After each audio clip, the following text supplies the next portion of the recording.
Wrong sound setup. Okay. Well, I'm glad I didn't really say anything before I don't say anything before I start recording, thankfully. And I noticed immediately, because I didn't hear myself. I'm starting a tiny bit late, primarily because I had to drop off taters at my parents' house. So they can start setting up Thanksgiving. It's only 5 minutes away. But I have nothing to do this morning, and I figure, hey, maybe I'll find some bored people who want to watch. Granted, I'm not doing something extremely interesting, which reminds me I should start setting that up.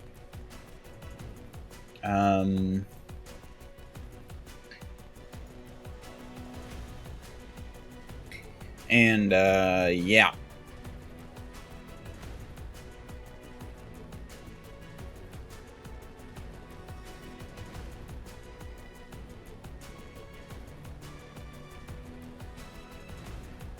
So, basically, I want to get better at writing. And I did finally stumble across something that's actually kind of a good idea.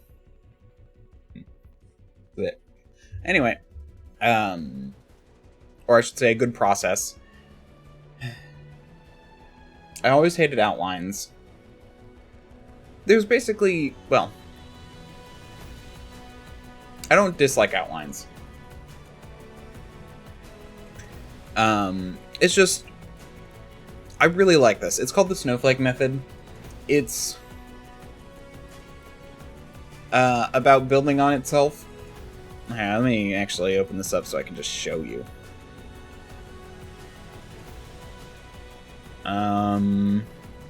What I'm doing. Actually, I can show this. Maybe. Music loud. Oh, also, I added more music. My music list is now longer. So it shouldn't feel like there's a lot of the same stuff going on.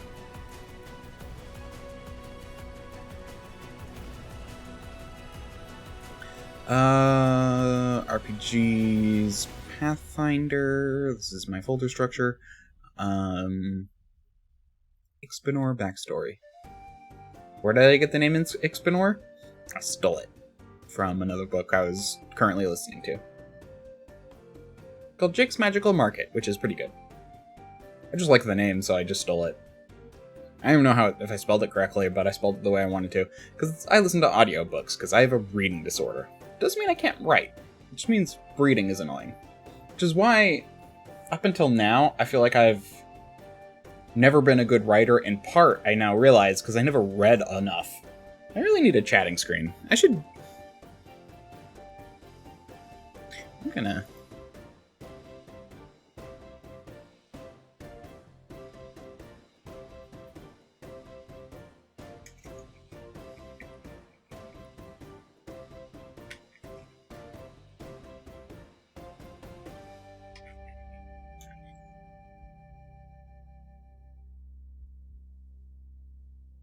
Note for later.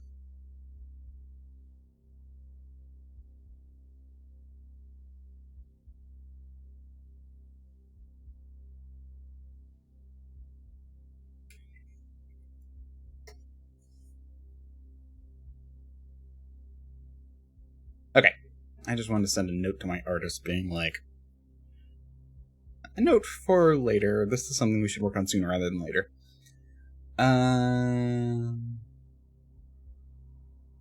Being creepy. Should work now. Nope. I don't understand. Go. So, I can also show this. Kind of. I don't want to show too much of this, because technically it's part of something you buy. However, also this thing is free, but still. I'm not going to show too much of this, but this is Randy Ingermanson. It wrote a book called How to Write a Novel Using the Snowflake Method. And that's basically what I'm using. The idea is you build on itself.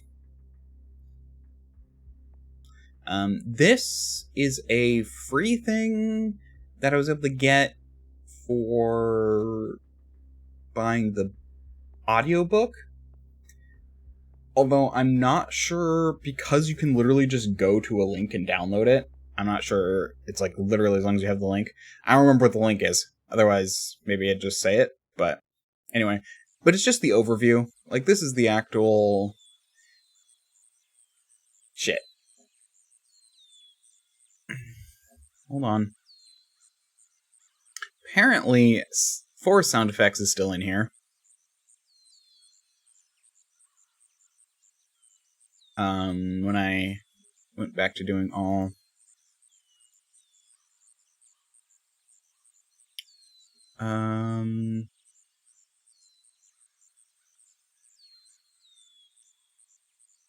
Remove and delete the file. Fun. Yeah, not. Remove. Delete the file. Still in shuffle. Okay. Sorry about that. Just wanted to clean that up a bit. So there's this whole thing.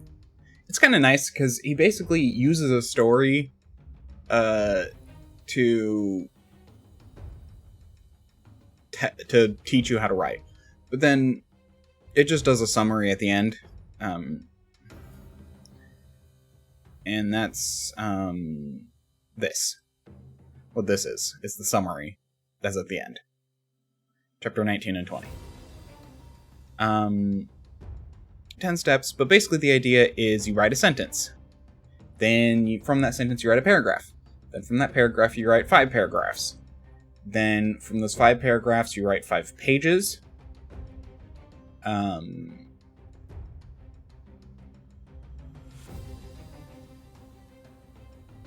Etc.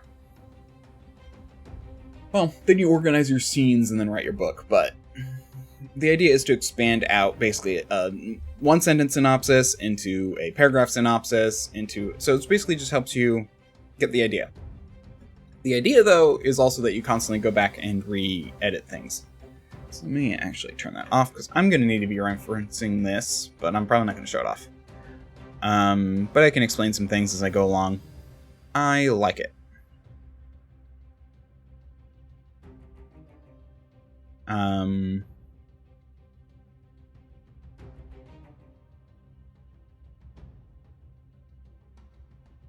And I'm doing this to write a backstory. And this is where I'm going to have to edit things a bit, because honestly, expanding it into 5 pages, when hopefully this will be no more than like 2 pages, will be a problem. And something like writing a character Bible, which is step 7. So basically, I'll just explain it, because again, I'm not sure the legality of showing all of this.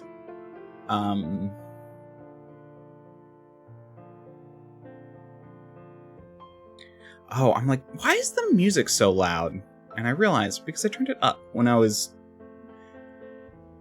looking into... There we go. That's about the right volume. When I was listening to some of these, to add some of these in. When you're actually, like, focusing on listening to music, it's nice to have it higher, but you don't want it to be too loud when it's supposed to be a background thing. I'm hot. Give me 1 second, I'm gonna take off my thing. My jacket.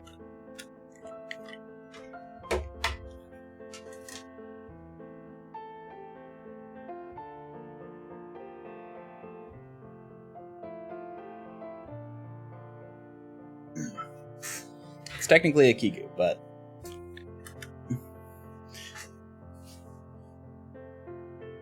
you know. But now I'm hot. Ah! Oh, thank you for following.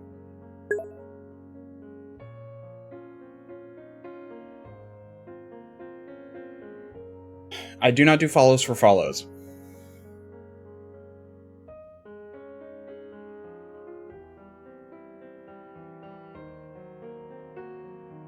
My goal is not to build things up in a way that's this tit-for-tat kind of stuff. Because generally you don't get people who actually want to watch you just by doing follow for follows. And it's not like I'm going to look at your content if I do that. If you want to actually engage my content and say some stuff back, maybe I'll take a look at your stuff. But if that's all you're here for... Anyway.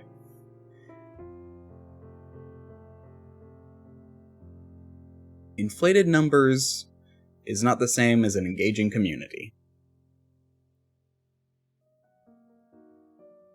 I wouldn't even be surprised if you're still here. Or if you're not still here. I would be surprised if you were still here. You can just pop in, say that, and then leave.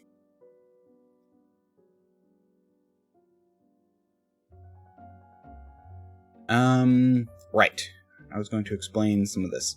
So the first is you write a sentence. It recommends 25 words or less, but it's very much more just what's the gist of your story. Then you turn that into a one paragraph with 4? Hold on. I might be getting some things wrong. I think it's a 4-sentence paragraph. Summarize the first act, or explain the setting. Like, basically, give the introduction, then Act 1, Act 2, Act... Oh no, there are 5. First half of Act 2, ending with the peak of the second act. Then the second half of Act 2 ending with the... And then... the peak of the third. And Act 3 to the end. Peak, peak, peak, ending. Yeah, so it's 5.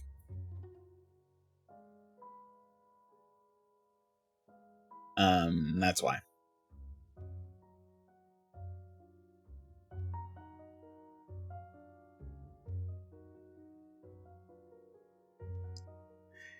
I could give...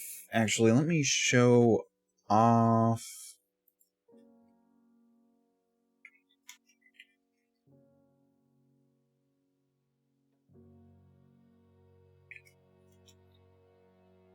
It's basically... this one. This is the one I like. Yeah. So... basically... start... he suggests doing the peak, so up to the peak, then down and then up, and then down and then up, and then ending. So, that's basically how he does it. 3-act structure is fine. I feel like, depending on how many acts you want and other stuff, you might honestly do a different structure, but I'm going to stick with this just as a example. Or just for the sake of learning this. If you have noticed, when I've done, like, this stuff... Yeah. I actually did aspects of this down here.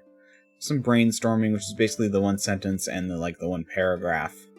And some other stuff, which was me kind of just getting some ideas around my main plot of the game I plan to run at some point. But for now, I'm actually going to try and put it into practice in a story so I can potentially get a better grasp of it. I'm gonna be honest, probably not the best idea to do this for a backstory, because backstories should probably be half a page to a page, if that. I'm probably gonna do like 2 to 3 pages, depending on how much dialogue I have. Dialogue is at least easy to read.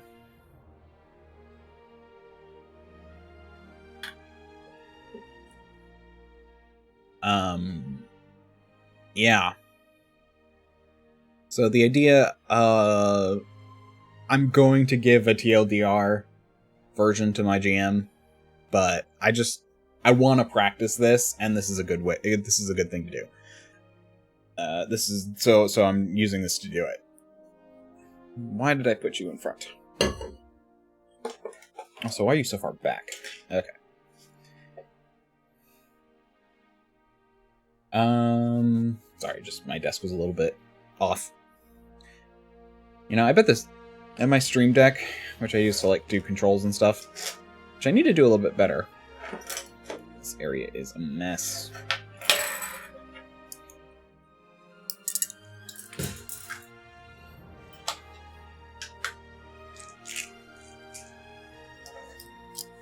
Over there as well.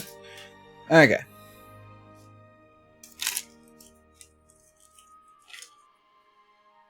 Clean. Sorry about that. My stuff was getting in the way, so I was just like, whatever. Yeah. So here's what I have so far. So the idea is, so after you do the paragraph, then you switch to short character profiles. Because by this point, you should have an idea of what your main characters are. The idea is, as you do more, you go back, you edit, then you do more. In fact, this was not my first one. I kind of wish I kept my first one. Does this have versioning? Doubt it does. Like, I'm guessing if I Control C, yeah, nothing happens.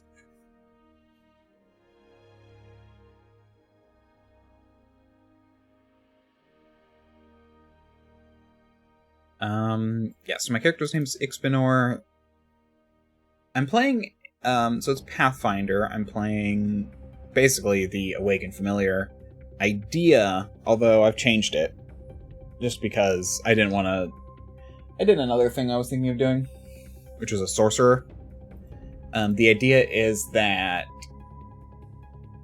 basically the powerful wizard that his master was is what allowed him to gain basically... Let me actually bring you back up, and then let me open the Owl of the Wild. Actually, I could probably just do this. Nah, I'd rather do it this way.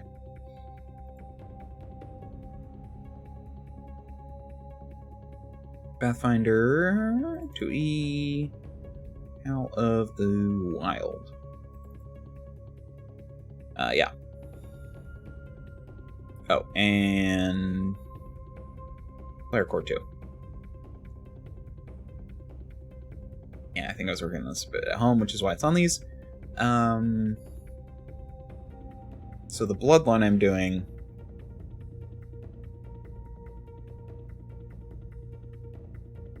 Imperial. One of your ancestors was immortal who mastered magic. Basically going to be the master that was my familiar. Tantus went over for his world a few ways.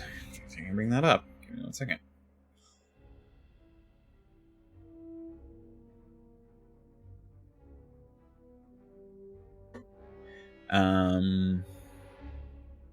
This is kind of his... I'm not sure how much he wants me to show of this, but whatever.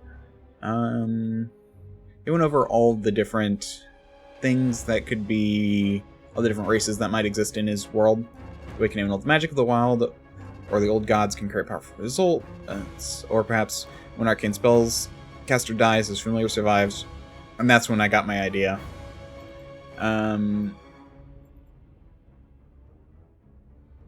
So I decided I'll make him a former familiar. And that's where he got his Imperial power. There'll be a little bit more to that. That's the end of the story, the backstory.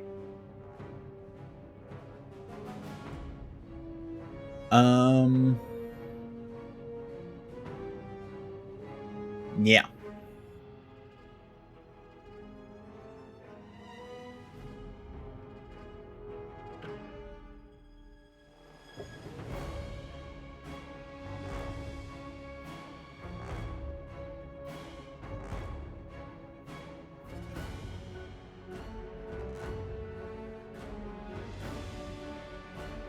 Could also show my character. I definitely need some more blood magic effects.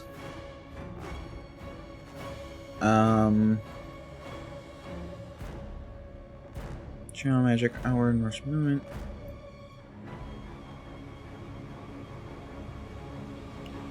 Yeah. I want ones that last for a short period of time, though. I'm just thinking about the future.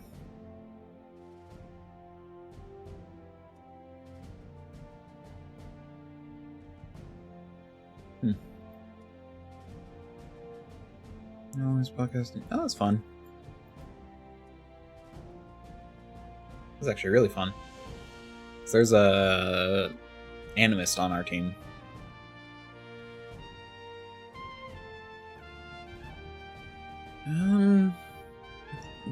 Okay, here's a blood magic effect. Power explodes outwards from you. Each creature within 5 foot emanation takes 1d6 damage for rank of the spell you just cast.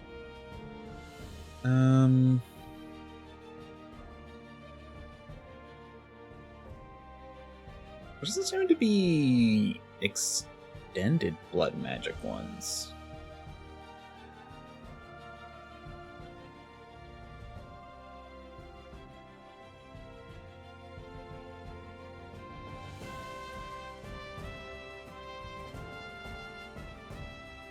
I'm actually curious what it says about blood magic that has instant effects.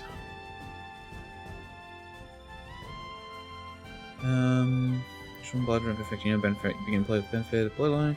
An effect offers a choice, make it before resolving the spell. Blood magic effect occurs after resolving any checks. Spell has an area.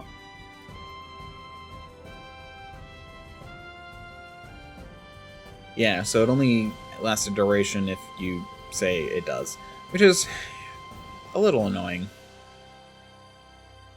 So it does mean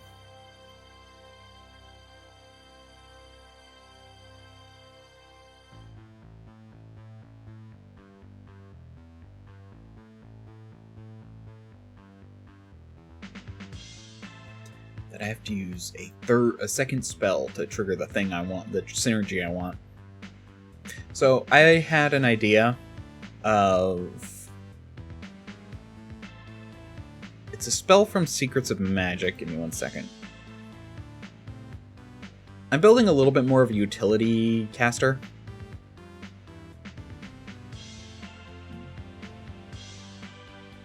Okay, yeah, this is just like this. It's a first level spell. It is... Oh, those are cantrips. Pocket Library. Let me just go to the spells. The annoying thing is that it takes 3 actions to cast. With that being said, it lasts for 24 hours. So you collect information, and you can store it in the extra-dimensional library. When you cast a spell, choose any skill in which you are at least trained that has the Recall Knowledge action. During the duration of the spell, you can call forth a tome from the extra-dimensional library when attempting a Recall Knowledge check using your chosen skill. Part of this is part of the action to Recall Knowledge. You must have a hand free to do so. The tome appears in your hand, open to an appropriate page. This grants you a +1 status bonus on the Recall Knowledge check. If you roll a critical failure on this check, you get a failure instead. If the roll is successful and the subject is a creature, you gain additional information on context. So the fact that it costs 3 is annoying, because the blood magic for Imperial lasts until the start of your next turn. So I get it. Well, the AC and stuff is nice. What I wanted to do is use Tap into Blood requirements. You're benefiting from a blood magic effect. So the thing is, I can, with Pocket Library, I can Recall Knowledge with a +1 bonus, but I have to pick, when I cast it, what skill it's going to be used. Well, Tap into Blood I also have. Your mind temporarily opens to the secrets of the world. Attempt to recall knowledge. You can use Arcane instead of the normal skill needed for that subject. If you critically fail this check, you get a failure instead. So I can basically always use Arcane. Now, to be fair, you can only use it once, so you can't use... It takes 3 actions to cast. It's active for 24 hours, and then you use a Recall Knowledge, which takes an action. And then you can do this as part of the action. So, And this is what's fun. The annoying thing is that does mean I have to cast another spell with a spell slot. Because Bloodline spells only are activated when we cast a spell using a Focus Point or Sorceress Gift spell. Now, this can pair with... down here, Focus spells. And now I'm just explaining my build. But we'll get to writing the story a little bit. None of this matters too much for that, but, you know, screw it. This is why I put this in the TTRPG category, because I go on tangents like this all the time. I always look over here, because, like, my brain wants to say the camera is above where I check my streaming, but my camera's up here, so I really should be looking up here periodically. And something I need to work on. So this was our last, so let's go here. Okay. Angelic, Diabolic, Hag, Imperial. Now, with that being said, I can do... you gain Pulse and status bonus to the next spell roll to the next spell attack roll you attempt before the end of your turn, or an enemy within this takes minus. Yeah, so that's not going to help too much. You can call upon the arcane energy coursing through your blood to extend the magic it grants. If your next action is to cast a spell that grants you a blood magic effect that lasts for at least one round, or a target gain you or a target gain the blood magic effect for an additional round.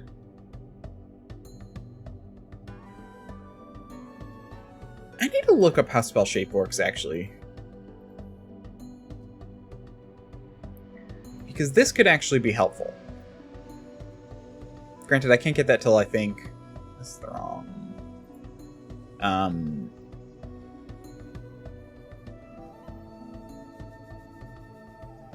Because it's technically going to last until the start of your next round, meaning I think that counts as a round.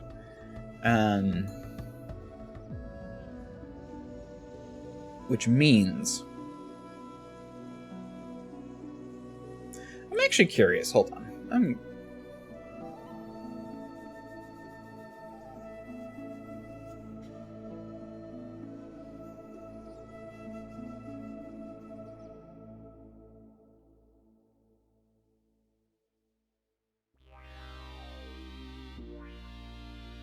Classes...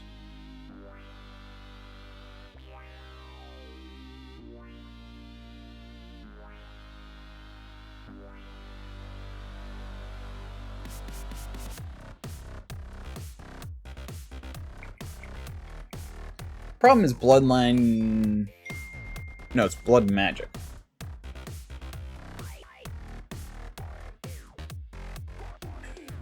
Right? Hold on. Yeah, blood magic, I think is the keyword I want.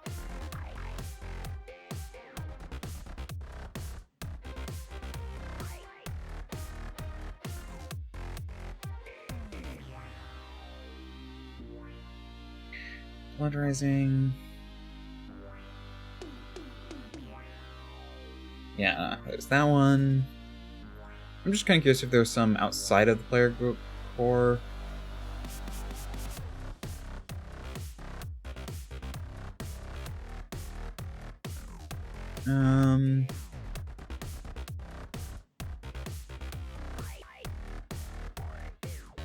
Eh.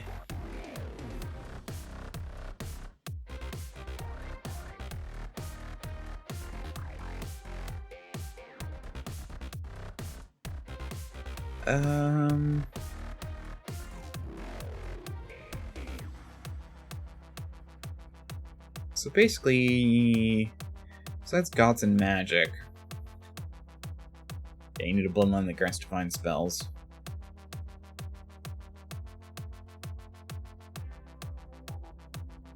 Everything that's blood magic related is in player core 2.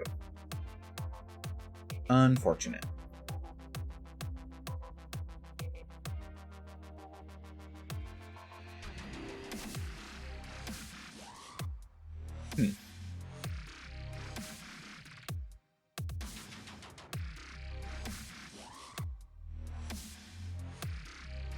Interesting.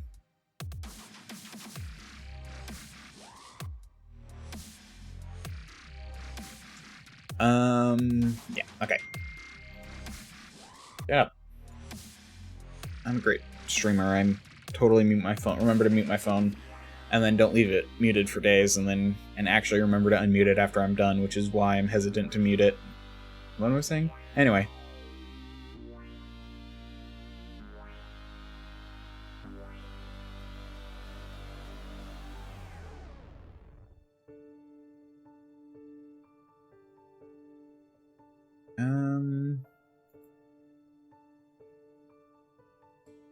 Yeah, it doesn't seem to be...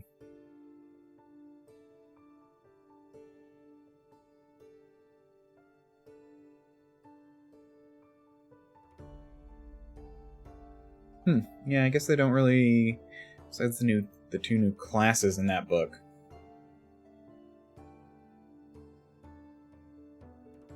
So let's see, are there any other ones that grant, like, something over time? Because this is an instant effect.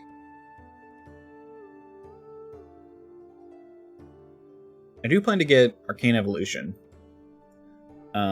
Because it gives you a semblance of prepared spells. I'm not going heavily into spell shape because I'm doing more utility.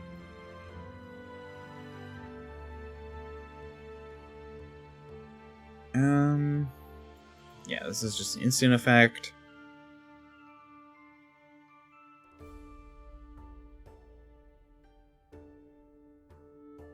It's a spell.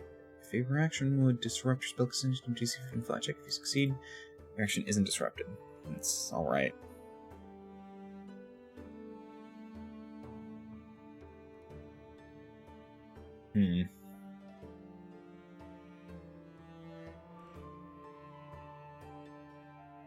Yeah. The last one? Yeah, it is.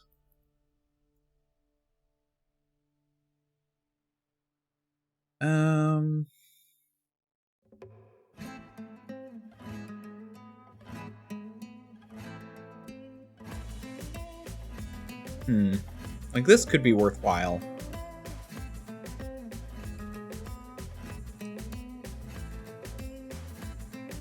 I'd have to look through those.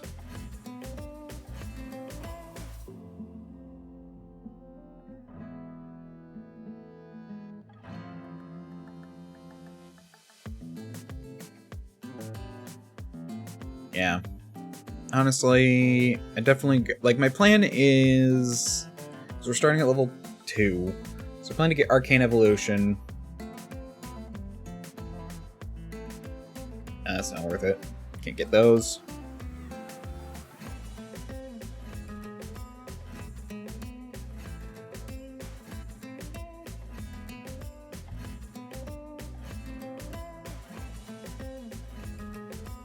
Yeah. I just don't feel like that's worth it. Like, especially since I'm going more utility.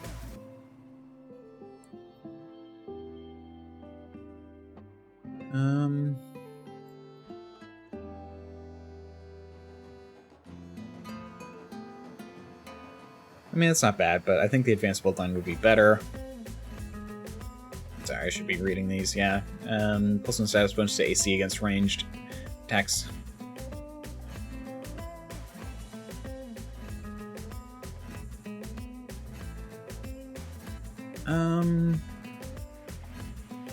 Deals energy, non-cantrip spell in your repertoire that deals different type of energy and spends an additional spell slot, the same secondary spell. Spikes and deals additional damage equal to the rank of the second spell slot.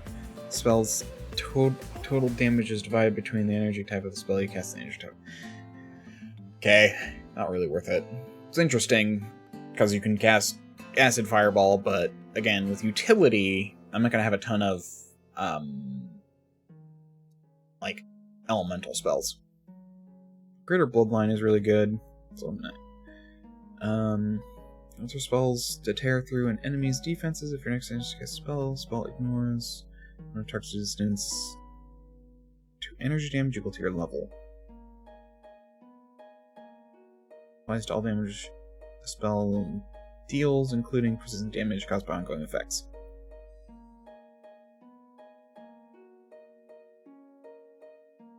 Gotta love Mr. Sports Car that lives below me. Unique connection to magic lets you cast more spells with greater freedom. You gain 2 additional signature spells. This might be worth it.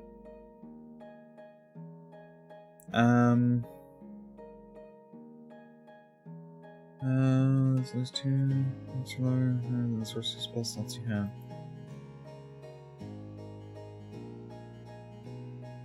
Yeah.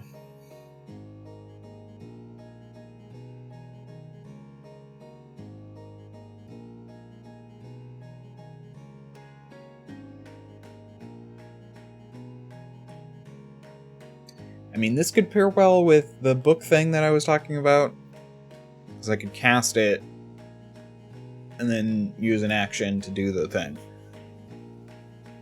But I still think Greater Bloodline is better. So I'm just thinking about my future. Noticing the being of your heart, your focus recovers faster when you refocus. Completely your... Oh, that one would not be bad. 10 minutes to fully restore everything. He said we'll probably get up to level 13, so like somewhere between like 11 and 13, I think. So change form readily once per day. You can use sorcerer spell slot to cast any common polymorphs, battle, form spell. As the spell slot's rank as if it were a signature spell in your repertoire.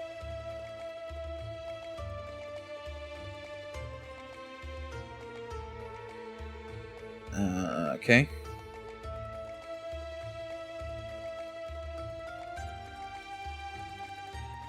Magic sense. You level 6 sense for magic. You can sense the presence of magic auras as though you were always using a strength magic spell. Text in your field. Terraforming trickery.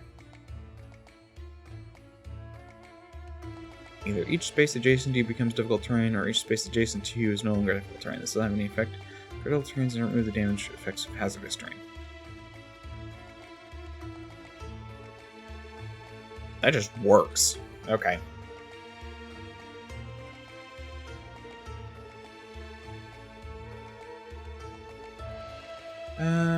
Yeah, so the best option for getting another a longer duration spell that maybe lasts till the end of my next turn would probably be... Yeah, no, that's until the start. Yeah, like this one, till the end. Malice and physical around you. Deal 4 mental damage per spell rank. First creature that deals damage to you before the end of your next turn. You assume the spite to gain temporary hit points.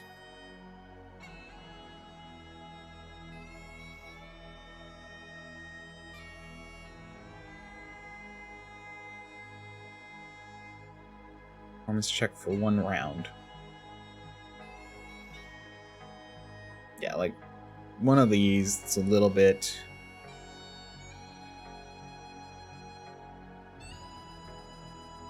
Balance energy.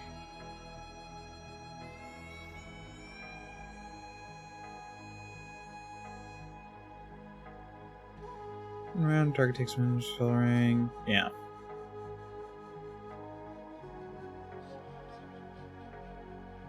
One round, yeah. Draconic is a good one.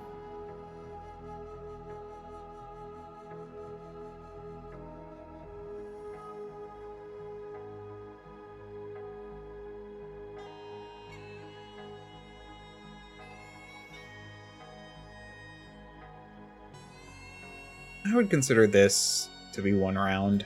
Let's see if Tantus thinks so. 1 round is a little vague. I'm actually curious if it clarifies what 1 round is in the Fire Core.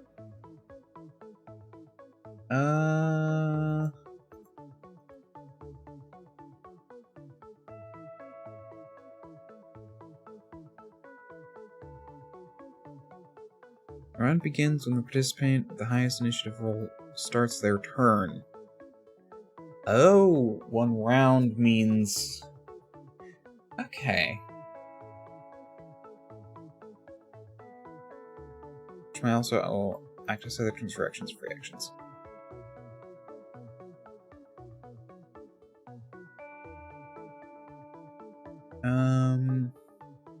So every turn, take the steps in order. If your create effect lasts for a certain number of rounds, reduce the number of rounds by 1. It's the start of your turn. So until the start of your next turn is the same as 1 round. Got it.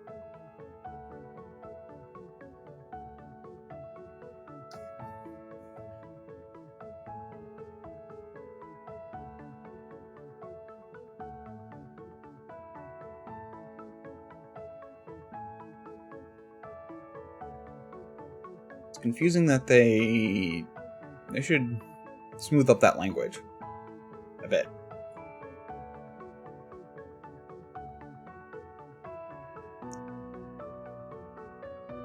So those things would be till the start of your round anyway. Who do you know?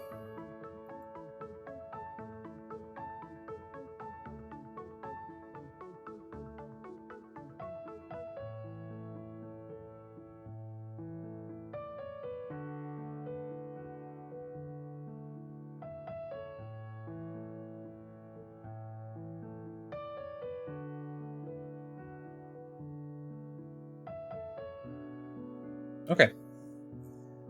So, what was that one that increases the rounds?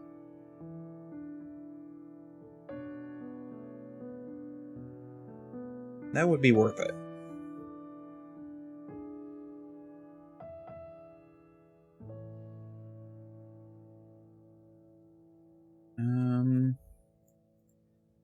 Let's see what the festival's rank. Drawn out.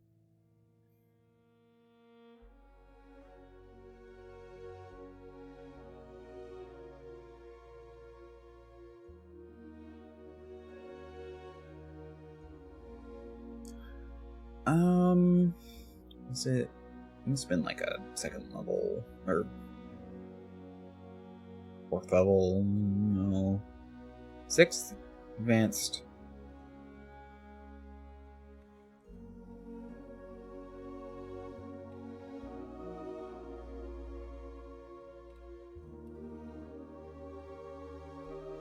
Yeah, that would still be good.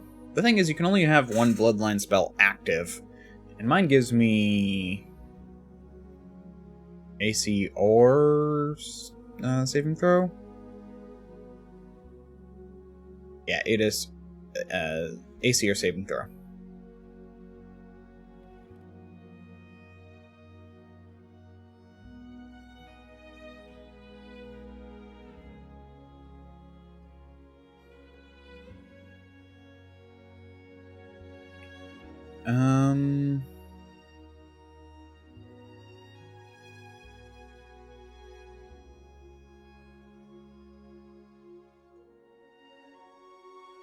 What was it?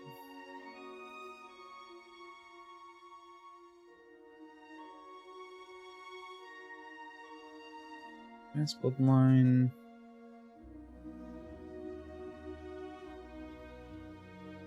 Oh wait, I remember what it was. It was my focus spell.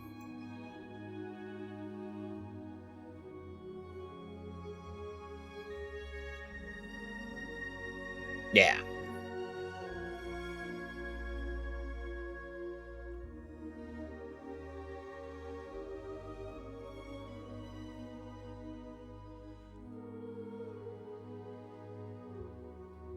Yep. So it gives you that for 2 rounds.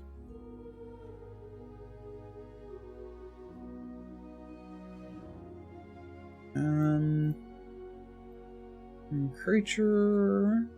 You undermine the target's spell, making it easier to defend against.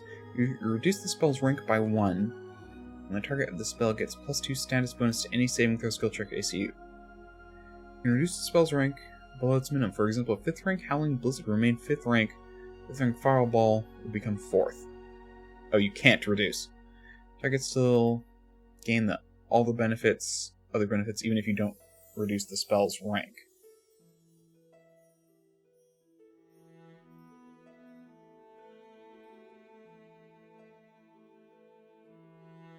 Oh, I see what that means, yeah. Interesting. That might make certain things just fail. Like, for example, if you were going to try and... I mean, you couldn't do it to a cantrip, I don't think. Maybe you could.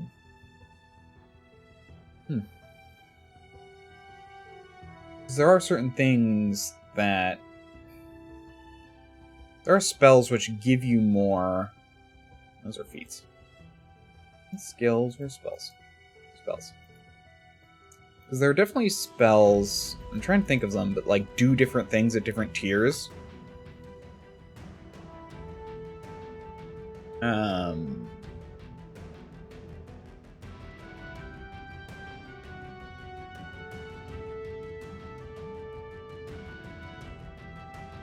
Is this a reaction? Yeah, it is. More damage. Yeah, like haste. Let's say they try and cast haste at 7th level, and you reduce it by 1. You basically just made them spend a 6th level spell, or a 7th level spell, to cast a 3rd level haste. Which is pretty good. Yeah, this is what I was thinking of. They can only do 1 target.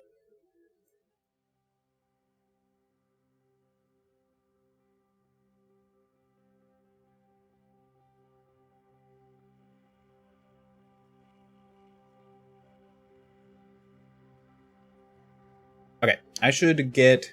Let me do this. This.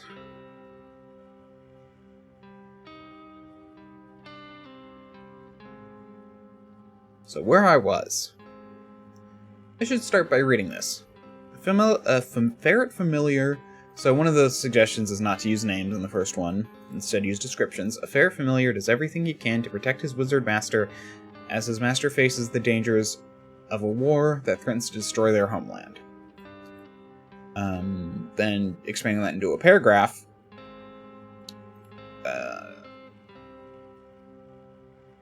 Ixpanor and his master Halifax are willingly conscripted into the Scytherian army. I don't understand Tantus' naming stuff. It's weird. To fight an invading force led by the Dreadlord. Ixpanor convinces a reluctant Halifax to take on a leadership role. After a devastating attack that Halifax insists he would have been able to stop, Halifax joins the Wizard Corps. Ixpanor... I should capitalize that. Ixpanor stays back and uses leadership role to divert Halifax's units to the least dangerous parts of combat, but the Dreadlord takes to the battlefield right where Halifax is located. As Halifax and the Dreadlord fight, Ixpanor does everything he can to save his master, but everything he does fails, resulting in the death of Halifax. Hold on. 1, 2, 3... Yeah, okay. I was like, oh man, how do I wrap this up? I realized just now that I did this wrong. There should be another one. Dropped.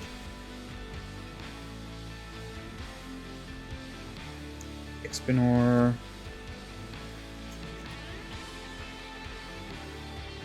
Flees the country with refugees, only to be given a bit of hope when he receives a letter written by his dead master before his demise.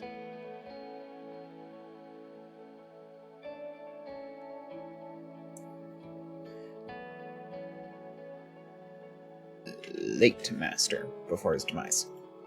There we go. Cool, I was able to include the last little bit, because there will be a letter at the end. So, character profiles. I feel like I can do more characters than just these.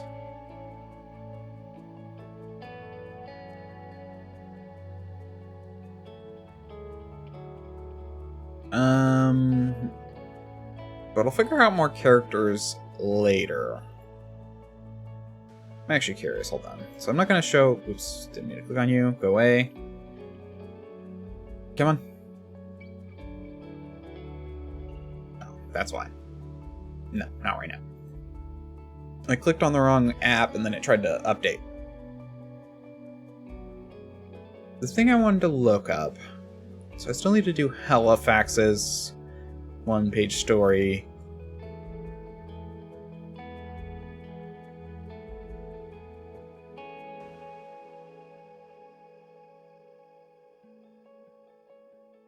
Yeah, because that's the thing. Like, a one-page synopsis is the next step. But after that, I feel like there's a lot less of a point. Because after that, and again, I don't want to show this because I'm not sure how much I'm supposed to be able to show of this. I think there's protection for something like this if I'm not using it to distribute, but you never know. I also doubt this person would sue me because they put a lot of their stuff free online.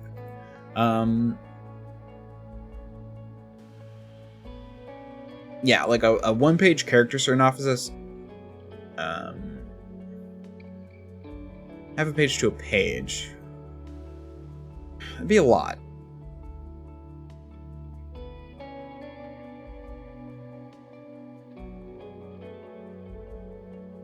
And you go back and forth. These aren't like, you must do this. Like, that's the thing. I went back and rewrote my one-sentence summary and my one-paragraph summary after doing the goals and ambitions of the characters.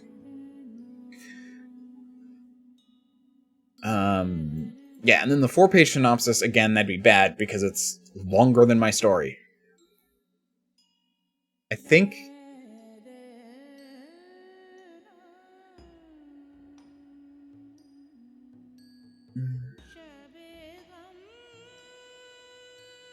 I'm gonna exclude this one. Why did I put this in my list? Music? Sorry.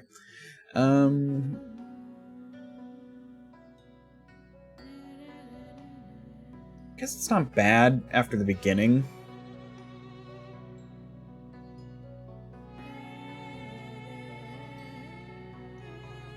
I'll probably... I think I meant... There are some in here in which my goal was to remove the vocals.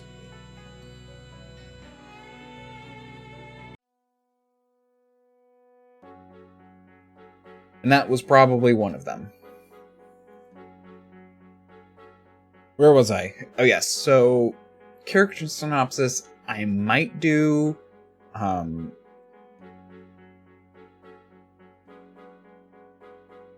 but 4-page synopsis I'm not, which is the next step. And then 4-page synopsis is definitely not happening. Oh yeah, 4-page synopsis, that's what I said. And then character Bible is not happening. Because that's like several hours per character.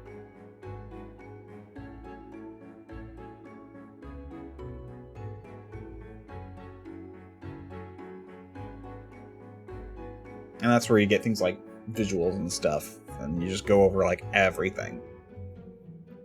And then a list of all scenes. I might jump to this.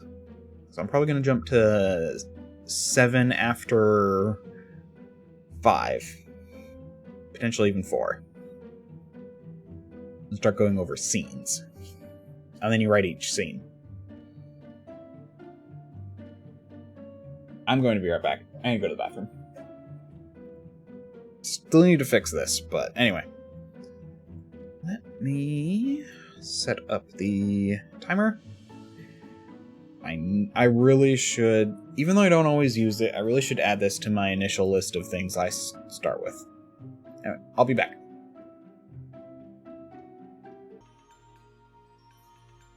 Okay. Back a bit early.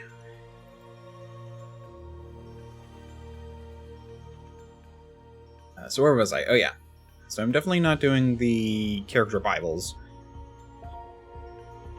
Because those are basically just, what is your character's favorite color? What is your character's favorite ice cream? It's basically just all the information you might need to keep your character consistent. So that way they don't, in one chapter, say, oh, vanilla, that's my favorite. And the next one be like, oh, I'll take chocolate, because, you know, that's my favorite. You know, it's to prevent that kind of stuff. Including things like eye color, like, apparently it's very common for someone to, like, have, like, blue eyes in one chapter, and then, like, green eyes in another. So yeah, that's why you do a character Bible. Mine's not going to be long enough to matter.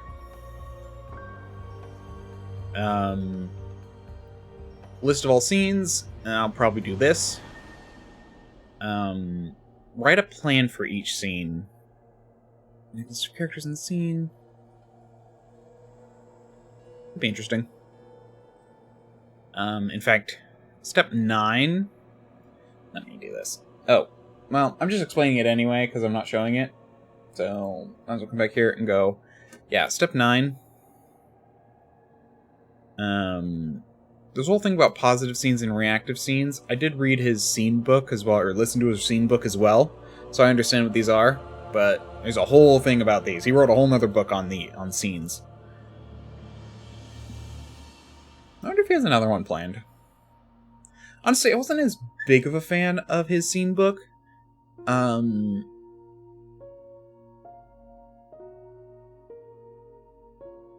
Because I just felt like his examples weren't super clear. I wish he gave more outliers. Like, he gave all the good examples, but I wish he talked about other ways it can work. But, who knows. Yeah. No,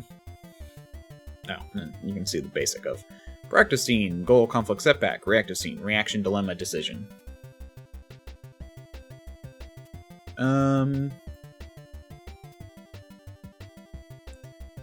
Yeah, and then 10, write your novel.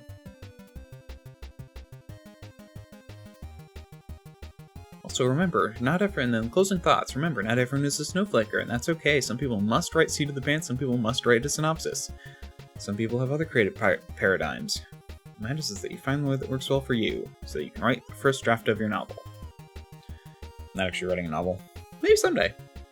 I doubt it, but maybe. I'm more just trying to find tools to better write plots and organize plots, which is why I like this. It's a very structured way to build something up. Like writing... like the scenes thing. You know, like, I can go through and... well... for... let me go and do this. For an RPG... I would argue these are very different. Because you're not writing them. In a weird way, I would say every scene in an RPG is a reactive scene. You set up the players with something. They react to it.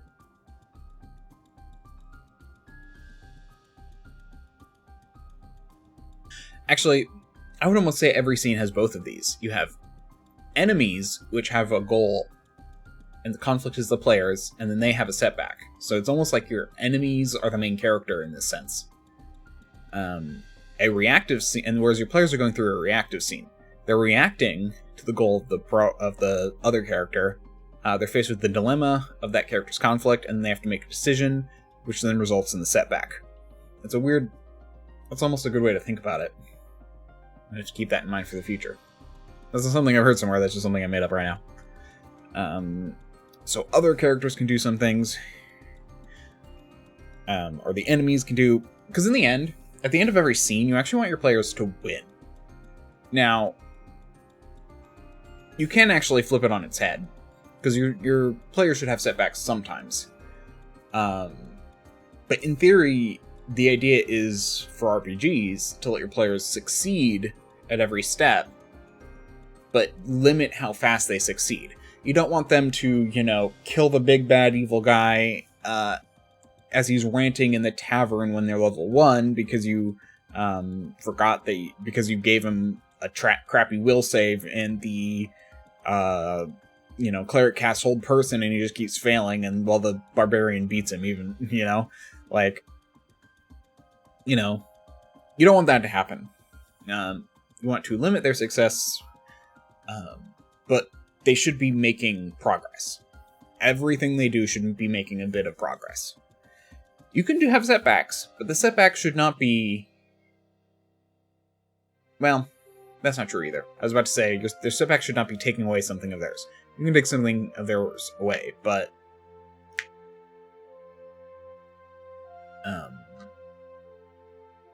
that should be how you start a scene. Or at least a campaign or something. Anyway, I'm rambling. Let's actually try and do some of this. So, I had just gone back through, so I wrote these. Then I wrote the character profile. Spent a long time.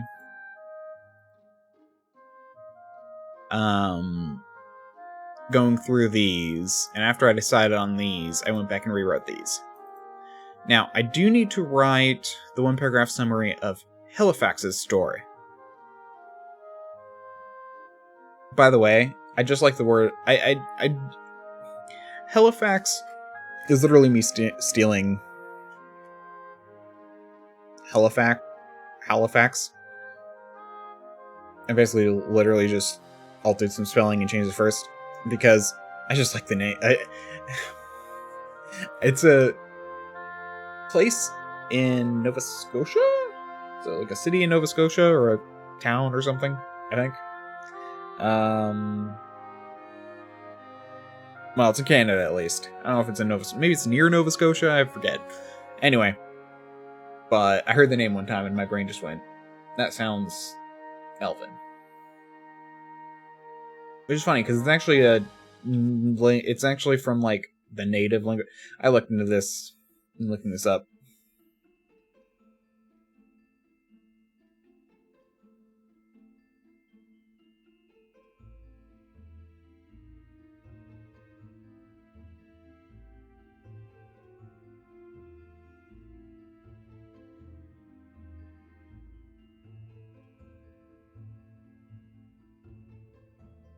Anyway, but yeah, it basically means, in like an indigenous language, it basically means by the coast, or something like that, or like coastal bay, or something like that.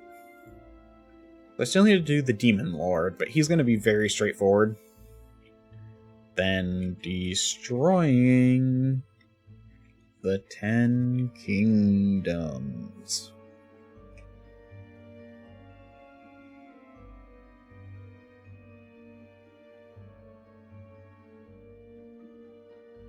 I have some other characters in mind. They'll be pretty minor.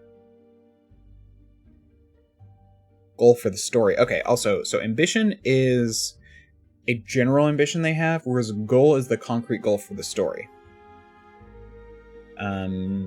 Defeat the nation of...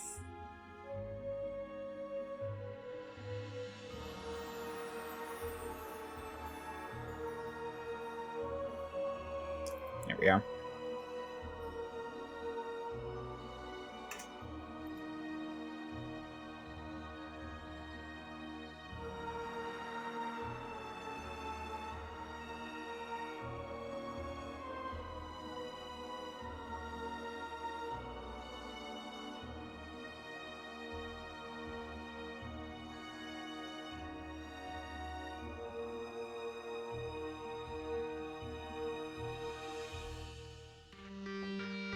And this is why I thought this might be a bad idea. Sometimes I just need to stop and think, and then I'm just staring.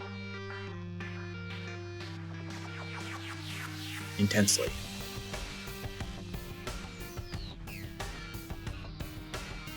Giving it bad faces. To think better. So now I'm just thinking of, like, what to say. I'm not actually thinking about.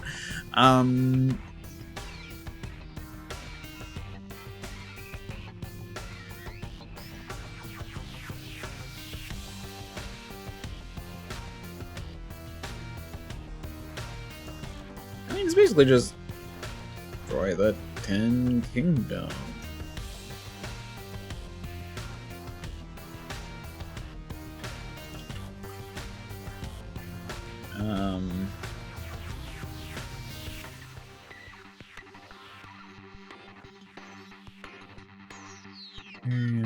Yeah.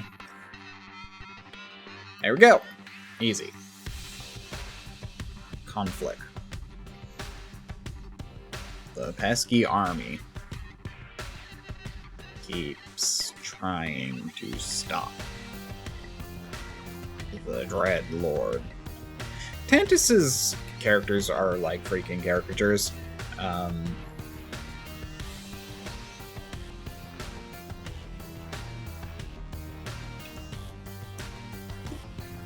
don't care if anyone's written a book. Hold on, now I'm curious.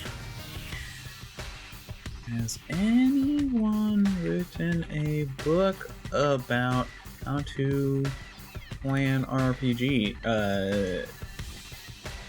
Tabletop RPGs.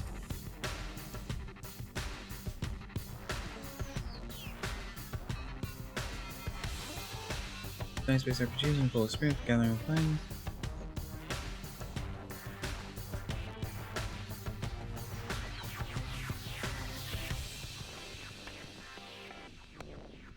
Thing I need to know I learned from RPGs. A player's guide. A player's handbook for the game of life. Here's another one.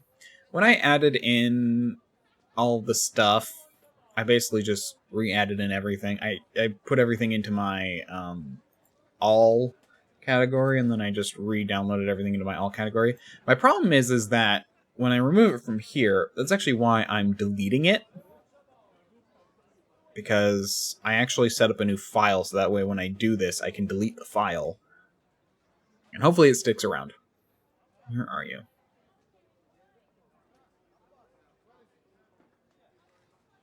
Remove. Delete the file.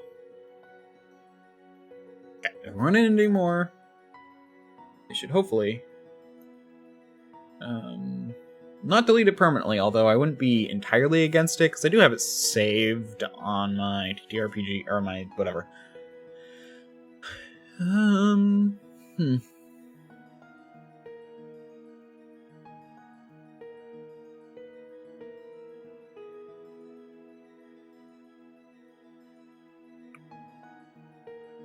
Yeah, that's the kind of stuff I want.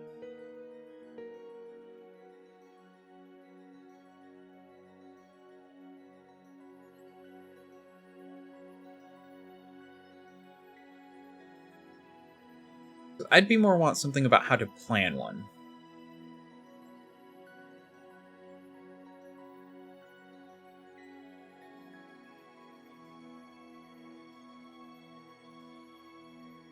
Oh, that's why.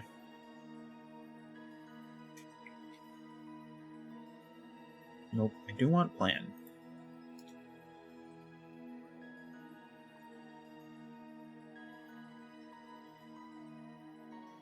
This one seems different. Sorry, I'm getting so sidetracked. I thought this might happen, honestly, if I tried to do this. I'd never actually do it, because it's hard to just sit down and think and write while streaming.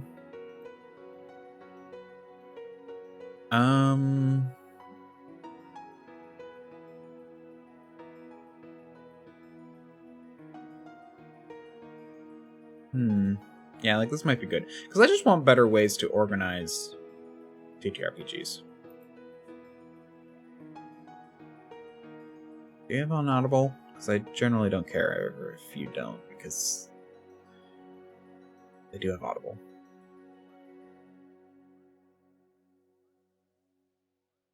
Okay, well, this is something for later. Oh. 99 with membership.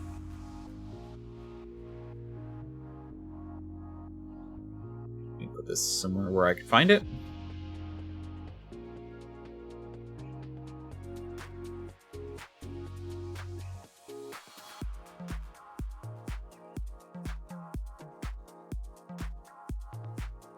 Pretty short. Or pretty cheap. Cool, I'll get that later.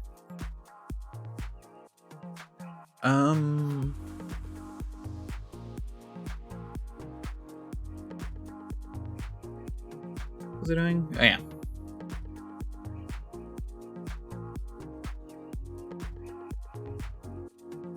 Anyway, cool. That's helpful. I just want more.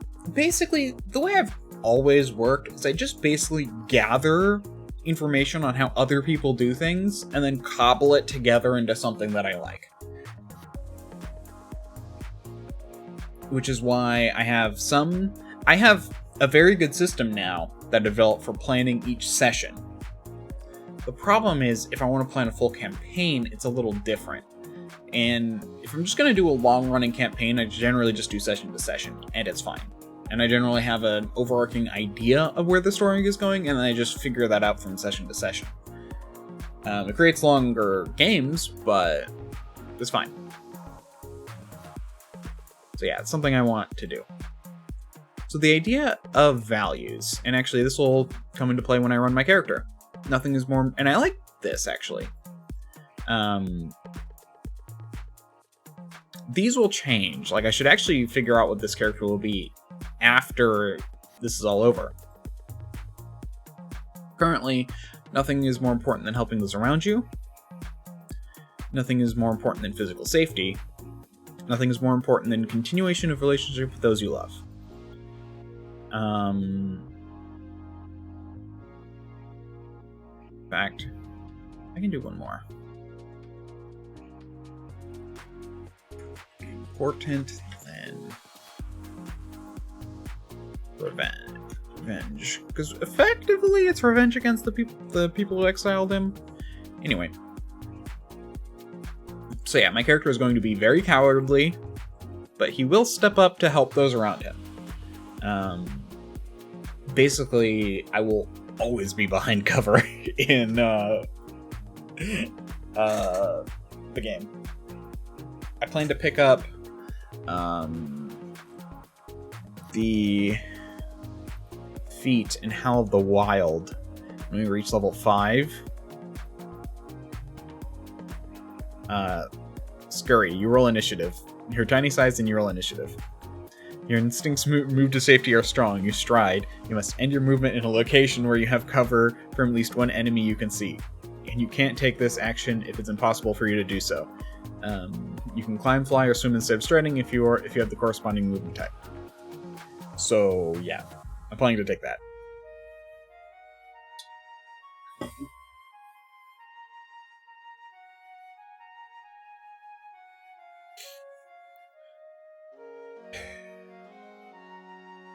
Conflict. Halifax sacrifice must be made to protect those you love. Willing to put himself through risky situations to advance the events of his home.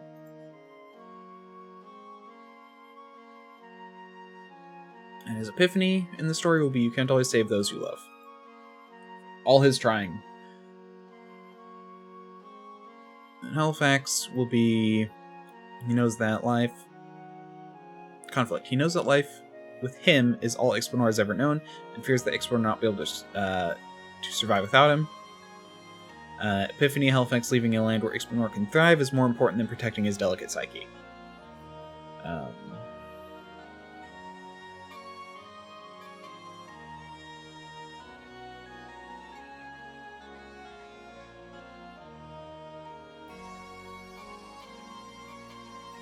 And I have these two prepped. 5-paragraph summary and then scenes.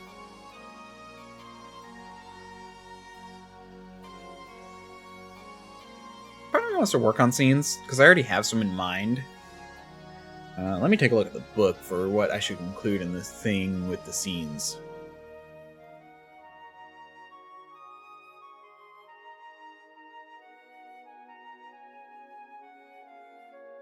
Conflict for each scene. Sure, the spreadsheet will represent one scene.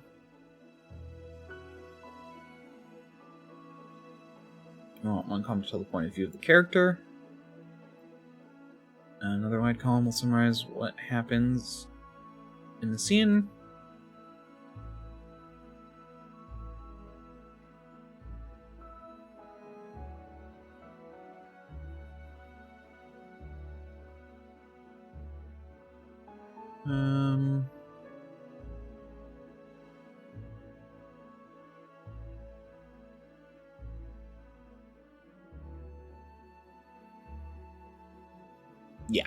Okay. So, insert table. I'm just going to do a table because let's do 4 columns, scene.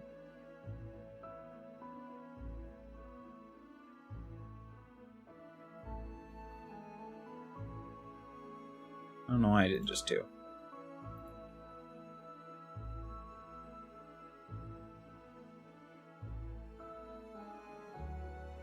Well, not a title row. Is there a header row?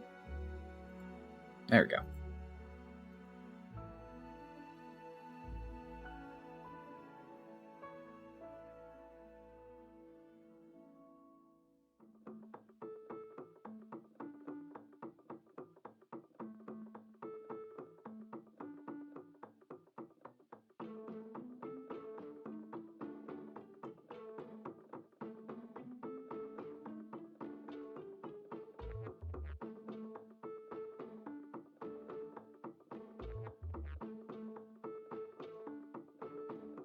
And let me just do this.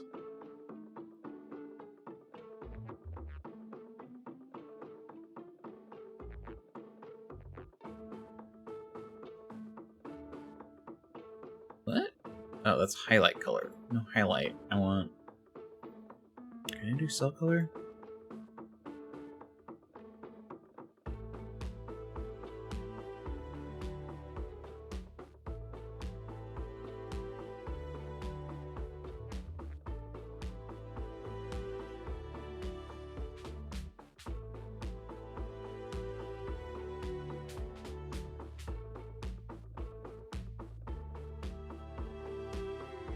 There we go.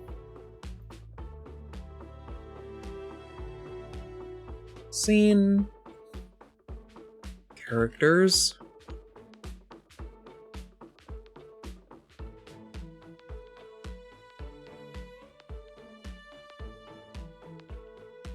Proactive, reactive.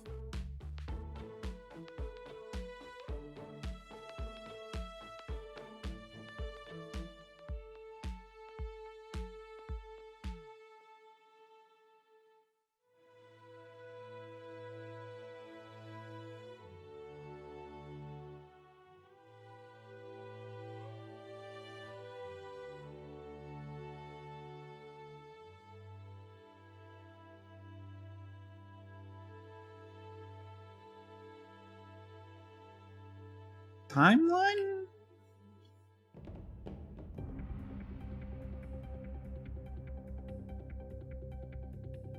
I'll leave the others for options. Summoning scene.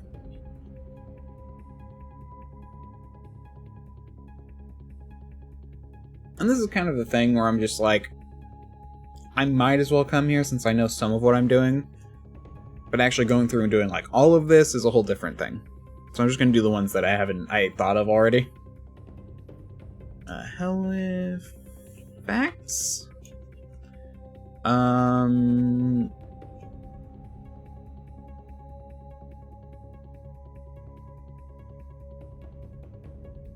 What was I gonna name him?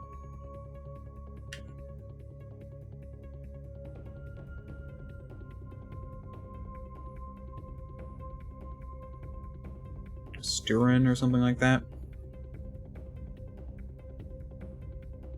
It's gonna be a scolding. It's going to be funny enough, same 2 people plus what are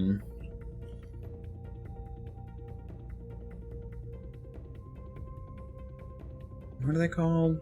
Deans.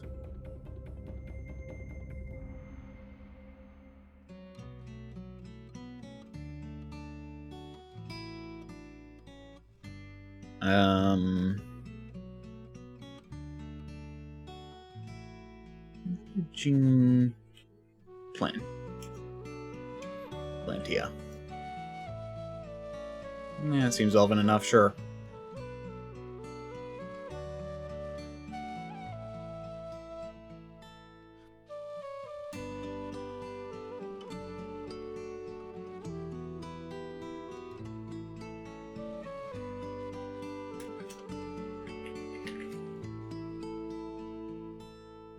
Might not need this extra one. 4 might be all I need.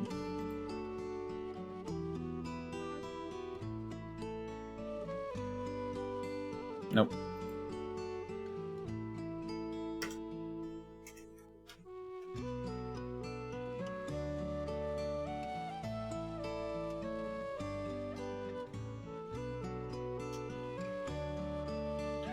Proactive, reactive, although they're going to be split in time.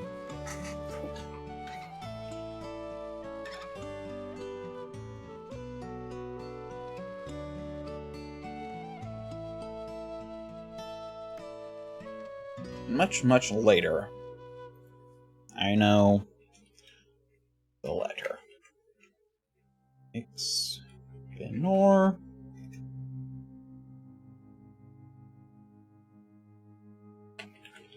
Apprentice.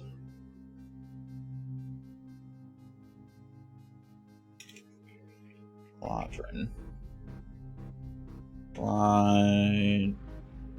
Quadrail. Goddrail. There we go. That sounds elven. It's an elven country, so...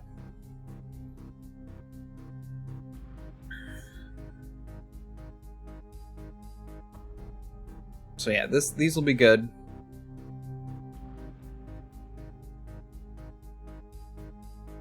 Guess reactive?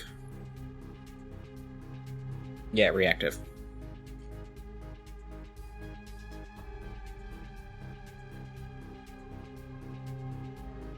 It should be mostly proactive scenes, but I know these ones are going to be reactive. Most of the other ones are going to be proactive. Like, I have some ideas from here.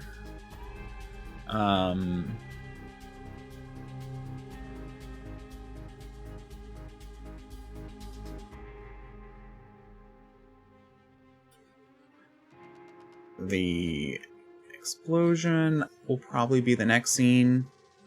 Should be Expinor and Halifax. And probably, honestly, General Brazil. Sure. Why are you suddenly not liking my spelling?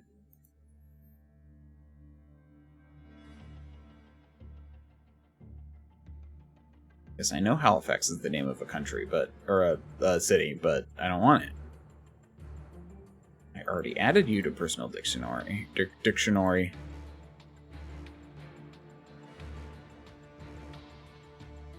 Do not care about.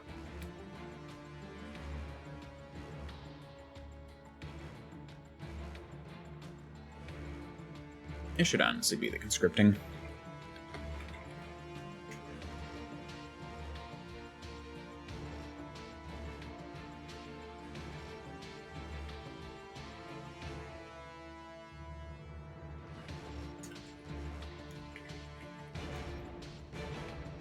Starts with Expinor exploding an experiment.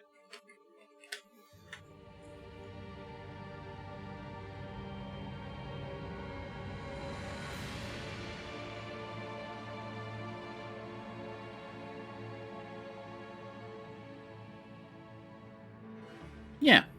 Anyway. There shouldn't be a ton more, but I'll get to that later.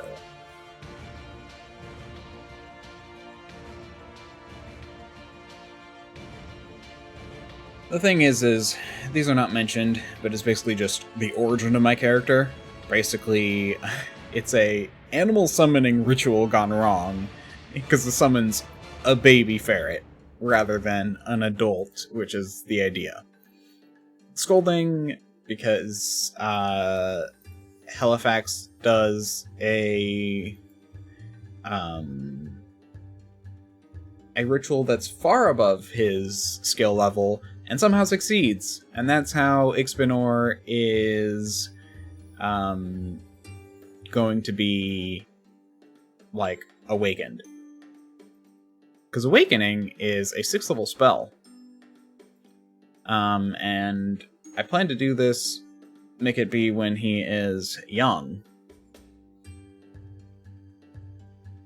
So I figured, where's the ritual spells? Rituals. Yeah, Awaken Animal, Ritual 6. So in theory he should be like 12th level, but I expect I'm thinking he's gonna be like level 15 or 17 probably, actually. Yeah, I'll probably be level 17. When he level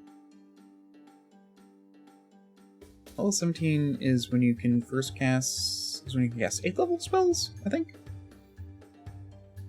And Bard will work. Everyone has the same...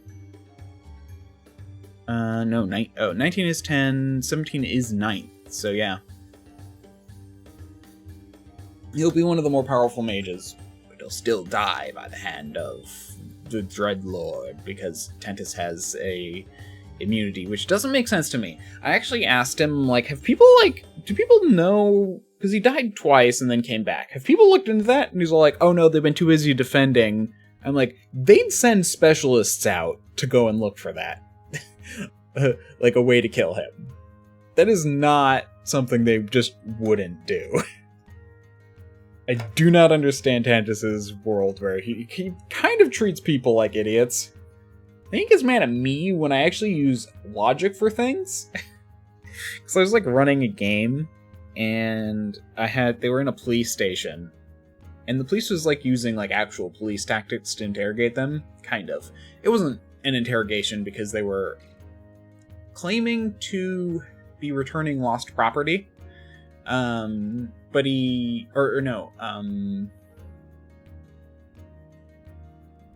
were claiming to know the location of a piece of lost property.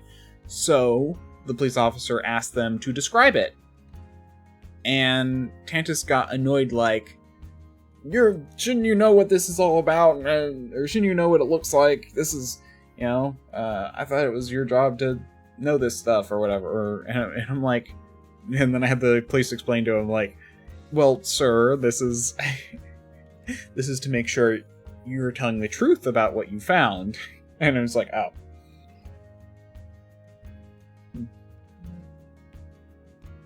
And I'm just like, yeah. Anyway, Tantus gets mad when people do dumb shit in games. I can understand it in, like, the game we're doing where,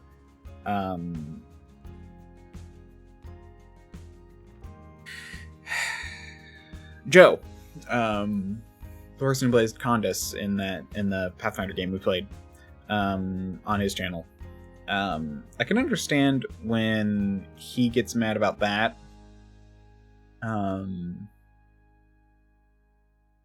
But I don't understand, like, because it's like, that's like a thing where, like, the person's like, oh yes, we are arresting you. And he's all like, why? Can I see proof? And he's like, no, we're arresting you. And he's just like, I have rights. And I'm like, I mean, that depends on the rule, but he's like, well, we're taking you downtown anyway.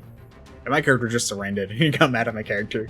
Which is, to be fair, in that game, in Joe's game that he's running, I'm playing someone who basically just implicitly trusts everyone. So he has no concept of social, like, someone can be bad to him and then he will no longer trust them. But his initial reaction to everyone is to trust them.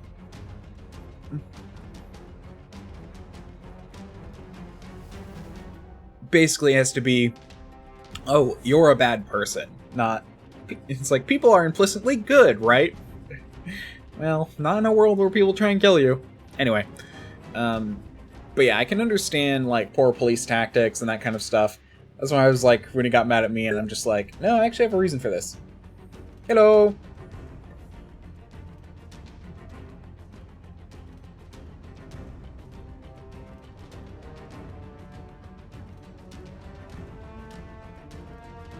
I have today off, so I figured I'd do some streaming in the morning. Also, I'm not celebrating Thanksgiving till tomorrow. I don't know which direction would indicate tomorrow. Would that be tomorrow? Or that be tomorrow? Or that be tomorrow, or that be tomorrow? Because I tried to point to indicate tomorrow, and... tomorrow. Tomorrow? Anyway. But yeah.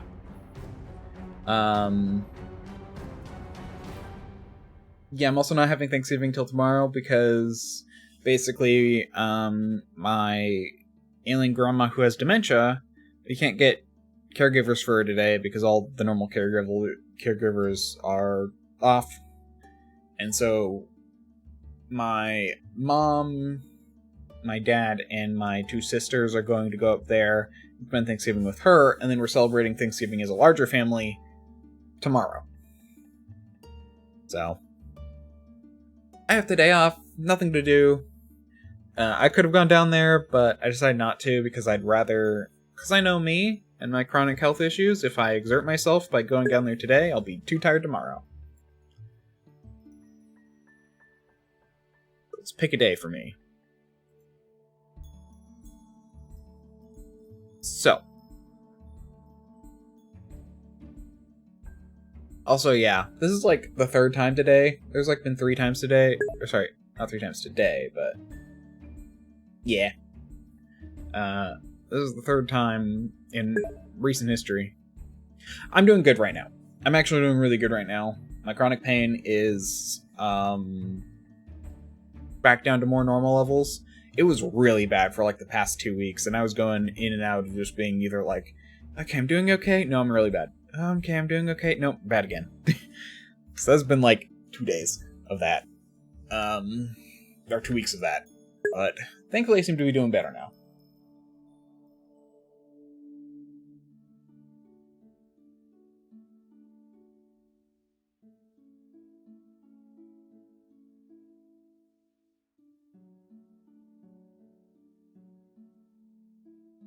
Yeah.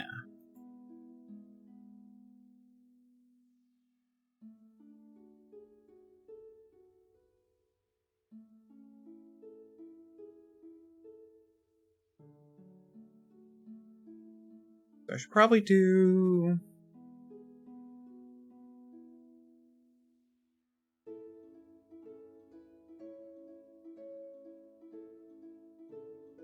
The problem is the first 2 scenes are more backstory. They're important, but they're more backstory. So I don't want to include it in the descriptions, because most of the story is going to be from here onwards. I just figure it'd be good to have those bits.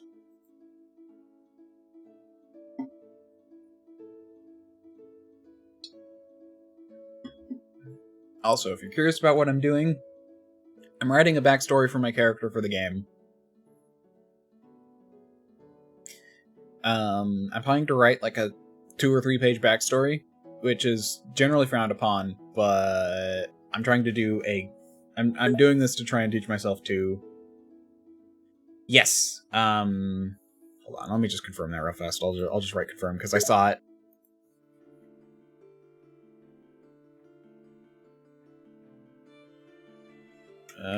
Approved. There you go. It looks good.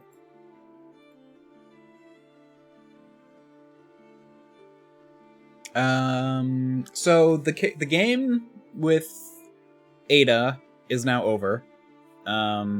So I have a new character.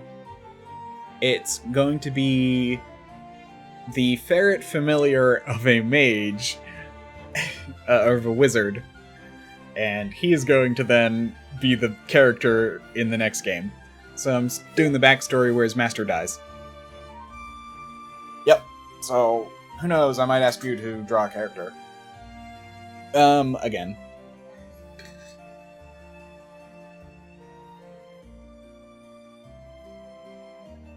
But I'm gonna have to decide on things first, so I also think it might be good.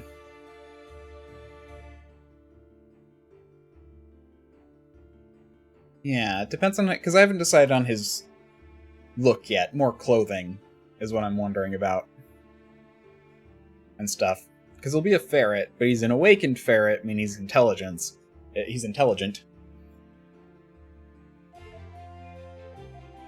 But that'll be lower...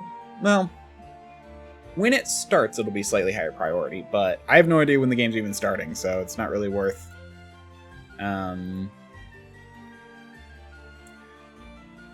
worrying about it quite yet.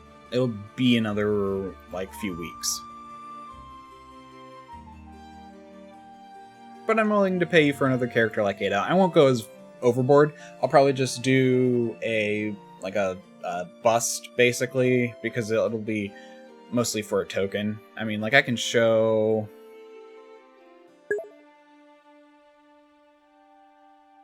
It wasn't really a who won, we won, but... the ending was we defeated the evil queen, because D&D is a collaborative game, so it's you all work together to succeed against the GM who lets you succeed. Otherwise, they're a bad GM. I shouldn't say let you succeed. They set up conflicts that you then have to overcome. But yes.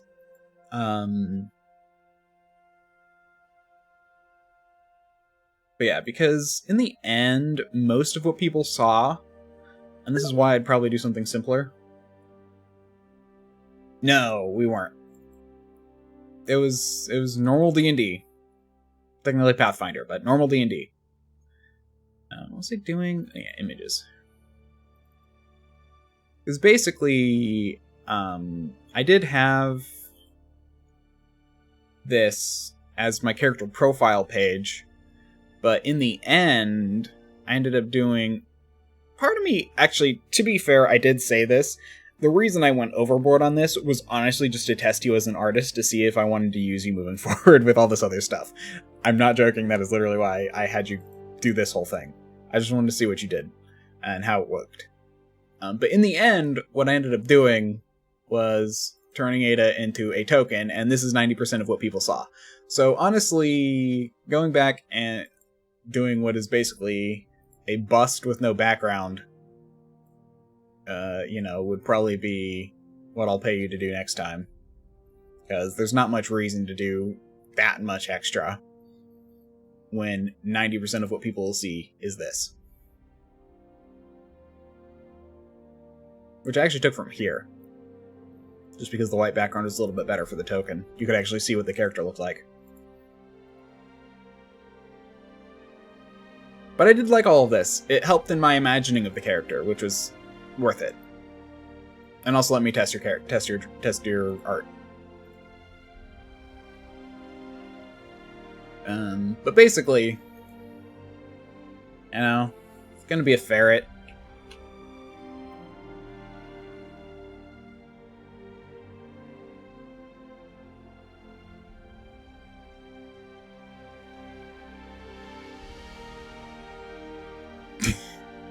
It's like this. So, it's gonna be a silly.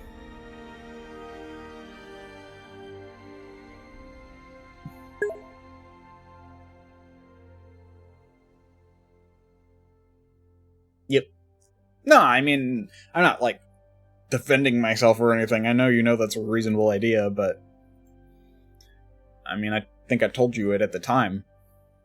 I just wanted to pay you for something a little bit more, but not quite everything. I'm glad I picked you, though. Yeah. So, I figure when I draw the character, it'll be wearing something simpler. But yeah, it'll basically be a bipedal ferret wearing something. A little bit more medieval than this, but otherwise, probably something like that. I just need to decide on what kind of ferret. Do I want the bandit ferret with the or more of a white ferret, which are I kind of like the bandit ferrets. I forget what types of ferret colors.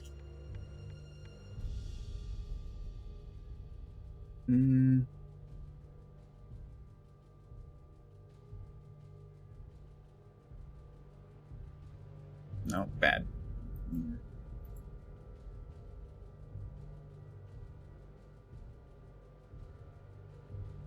Probably go with the chocolate.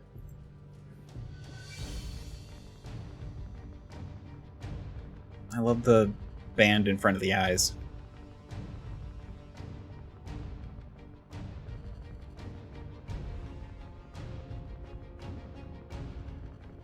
So this makes him look like a bandit, but a cute bandit. That's another good one. Kind of like a raccoon, but not quite as bad. Or over the top. Yeah.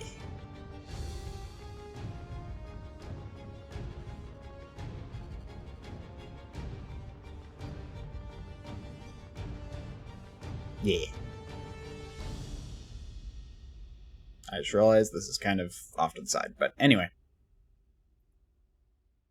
You still get the point. That's a good one. So yeah, I'll need to make some decisions, decide on some things. I mean, I could also just do... Hold on. Ferret wearing wizard robes. I'm curious if this exists. There's some... This actually looks drawn, not AI, which is nice. This looks AI. Or something. This looks off. That's 100% AI. But yeah.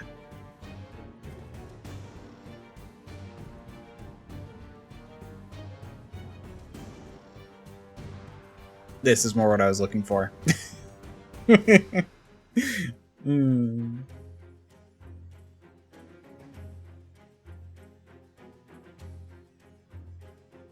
Yeah. It's not a ferret person, which is why I don't really like this. It's literally just a ferret. But I want more like robes like this. Not quite the hat. He's going to be a sorcerer who was the familiar of a wizard. Long story short, when his master died, he absorbed some of the power of his master, thus being able to cast spells innately rather than having to learn them. Because that's the differentiation in Pathfinder, or D&D in general. I can show... So the idea is sorcerer. You're born one, magic... Yeah, basically the idea is there's magic in your blood. Were you blessed, or self-reflection and study light, or find your inherent magical skills and unlock new or more powerful abilities, you know, so that's a sorcerer. Whereas a wizard is student of the secrets of the universe, treat magic like a science, magical theory is vast and there's no way you can study it all. Most wizards learn through formal schooling. Yeah, so that's basically the difference. So basically, because he was a familiar, a conduit of magic, basically.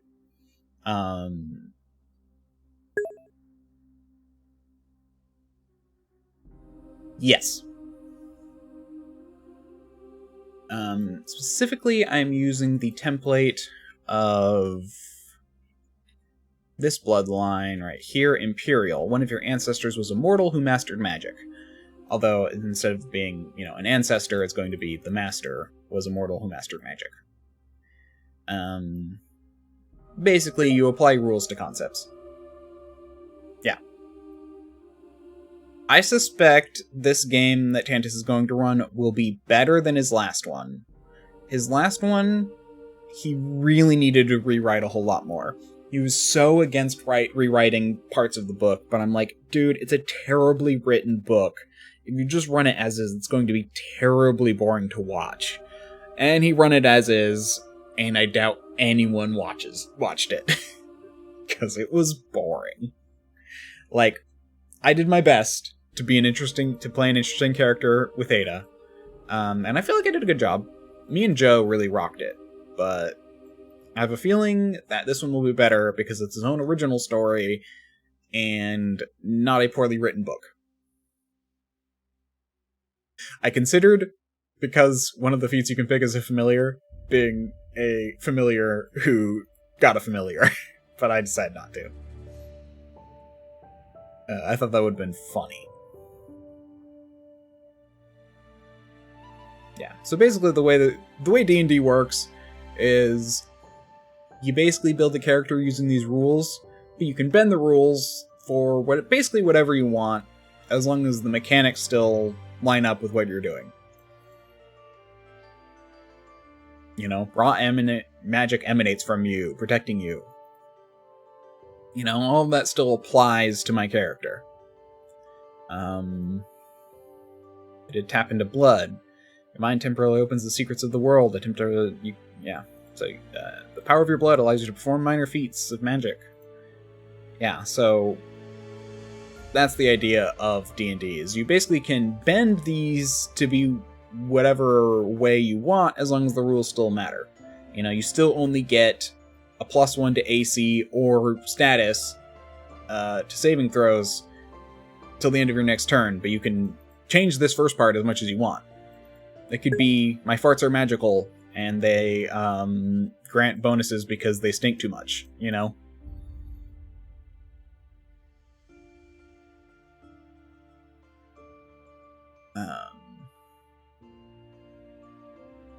Granted, you should, check with your DM when you do that kind of stuff, but I also know Tantus well enough to know what he will probably be okay with. But the story of my backstory is going to be a whole thing. I'm actually curious what you think it'll be. Actually, I'm curious what you think I don't know if you're going to guess Tantus's story or my character's backstory.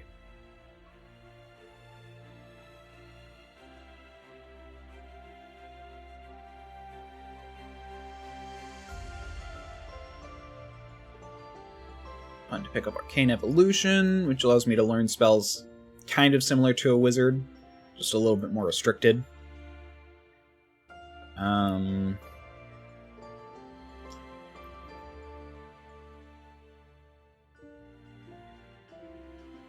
But as far as later things go, I'll probably do Advanced Bloodline because I like that ability. There's a lot of stuff to do. But yeah, like you can be a sorcerer who had a dragon in their ancestry. Like one of their great-great-great-great-grandfathers was a half-dragon. Or a demon. You know, maybe a relative was... your cousin is a succubus or something. Not cousin, it wouldn't be that. Be your, like, grandma is a succubus or something. At least Elemental is pretty straightforward. As well, because there literally are genies. Genies are elementals in Pathfinder. Yeah.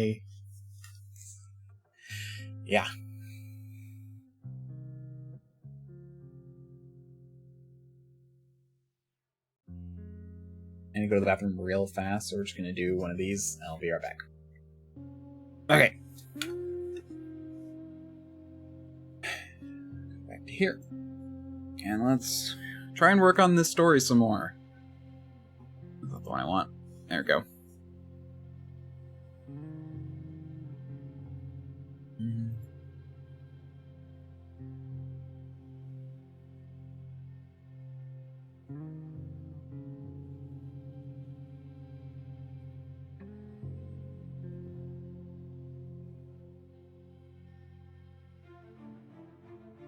So let's see.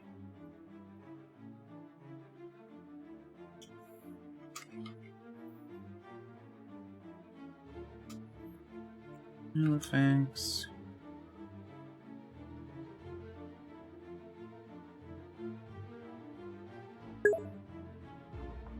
So the ferret was under training, he wasn't able to do any magic, he was still learning.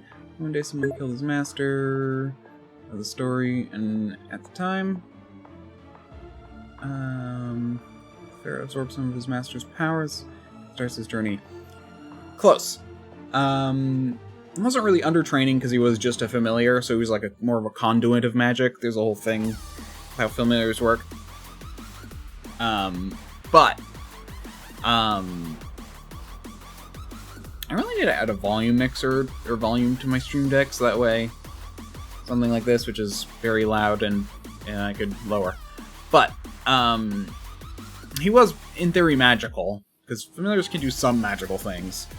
But at a young age, I was actually just writing this, Halifax, the reason he's awakened, because not every familiar can live on after their master dies.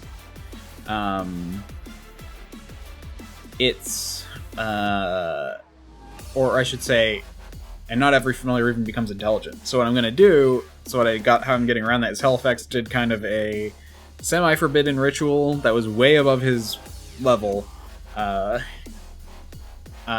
where he bound part of his soul with his familiar. So that's how when the evil villain killed him, he absorbed some of the power, because he was technically bound to him. So you're pretty close.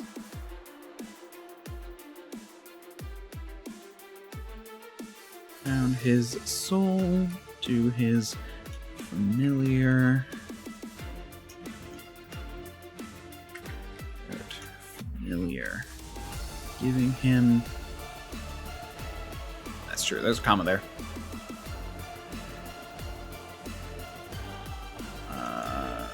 A long life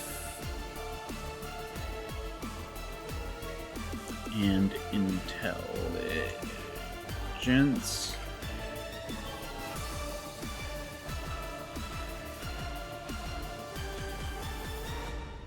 But now at... Yes. I mean, we'll see. My GM will say, that can't work. Tantus might be like, that can't work. I doubt he'll do that, but like I said, I know him pretty well.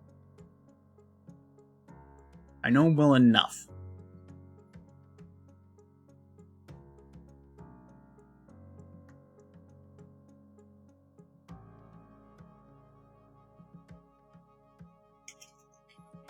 Forever responsible for him.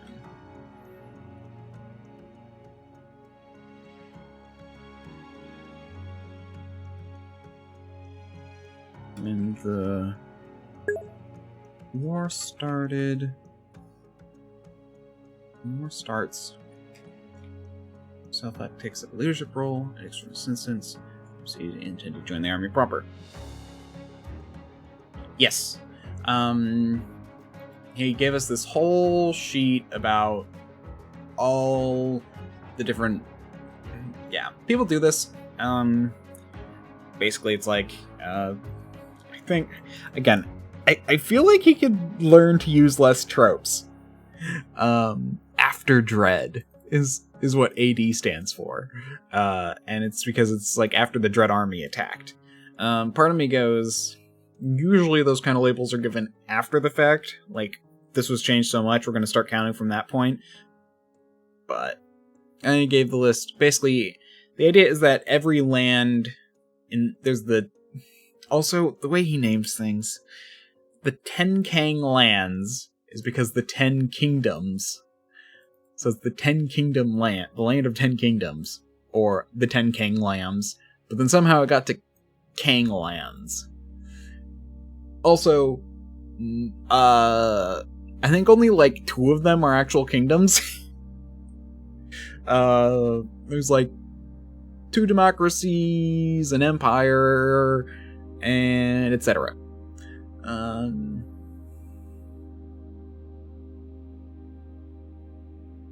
But then he's got all the locations, background of each kingdom. Mine's from Scytherian, the Elven Kingdom, so my master was an elf. Land of Magic and Beauty. It had the prestigious school, the prestigious magic school. Faced Dread in 73 AD. So my character will actually be probably like 130, but again, the whole idea of him having a piece of the soul of an elf means he'll live as long as an elf was the idea, so I can be as old as I want. But yeah, like the current time is like, so I would have been like still kind of... Depends on how old my master was, honestly. I could see him being like... But then current is like 92, so I could see him being like 70, and then my character would be like 60. Or... Yeah, he could have been 20 when I... Yeah, so... I have to figure out ages and everything a little bit, but I have some ideas. Because I know he'll have been young. So basically, the first place to be attacked, Valor, held it off for 52 years. Held off Dread for 52 years.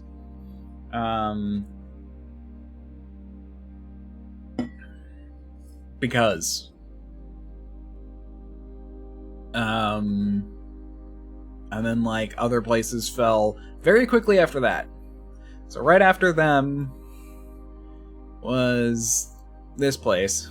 That's why I'm making the map. His world map. Where's his world map? Here it is. So basically...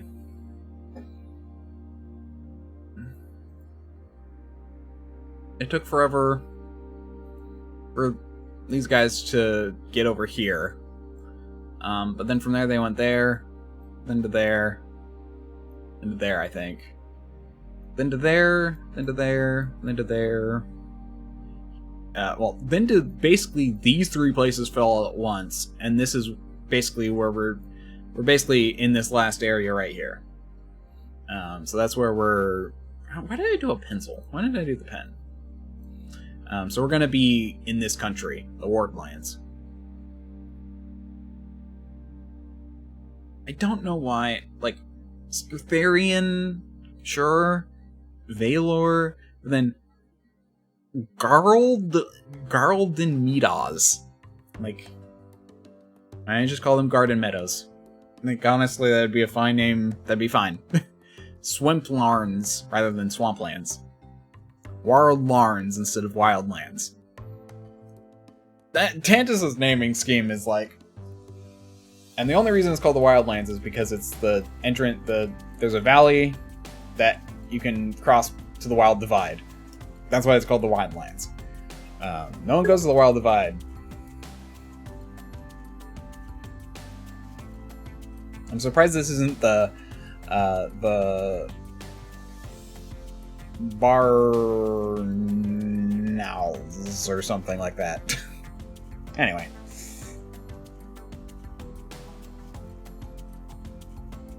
Tantus and his naming schemes. He's also very cliche. The mysterious black cloud armor, who was apparently killed twice, although people aren't sure if it was new people taking up the mantle after the previous one died, or if it's the same one, because they wear the same armor and do the same stuff. I can understand, like...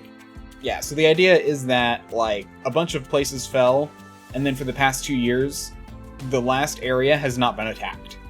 So the idea is, like, things were oddly silent, and we're basically going to be helping out that last settlement as things start to happen. And that's basically the gist of the plot. So my character will be helping out the war effort.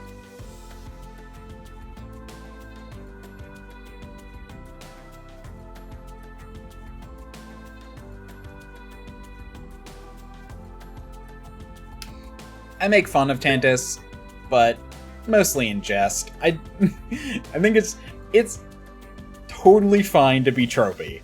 You can do a lot with that. I just like to make fun of him for his... I mean, in fact, I go very far in the opposite direction. I try so hard to be unique. Like, could I have just named my character Halifax? Because I liked the name Halifax? No, I felt like it was weird to name it after a city that I just like the name of. So I decided to rename it slightly by doing an E and a PH rather than A and an F. So everyone has their weird oddities in the way they run things. I have been in Tantus' games before. He can run a good game. I'll probably be the rules person again, because I know the rules of Pathfinder, because I've been doing weird streams like this for a while. I'm not sure how much of that stuff he wants me to reveal. I mean, if you wanted to pause and read some of the stuff I scrolled by, go ahead, but I don't think he cares too much. It's not like his setting is good. He also has a lot more stuff, like it gave me a lot more info, like the... Why are you... did I actually write this down somewhere? And I really should. Let me go to Discord and actually get this.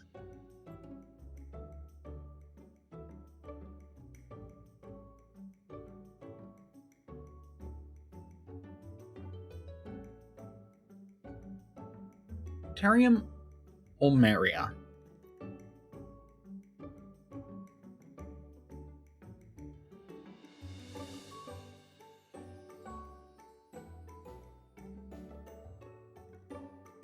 That's the name of the school.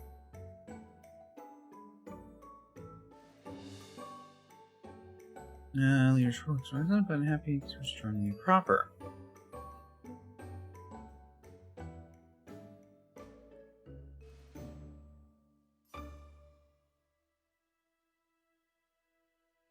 After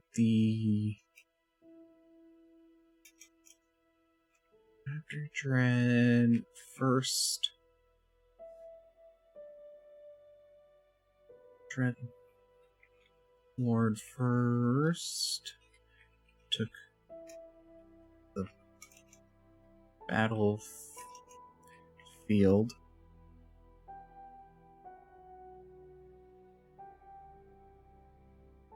And destroyed a large battalion of troops that didn't have an archwizard.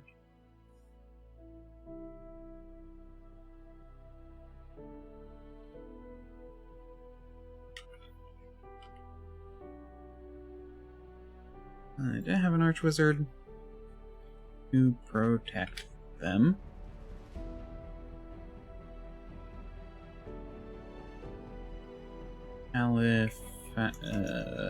Halifax finally took up the mantle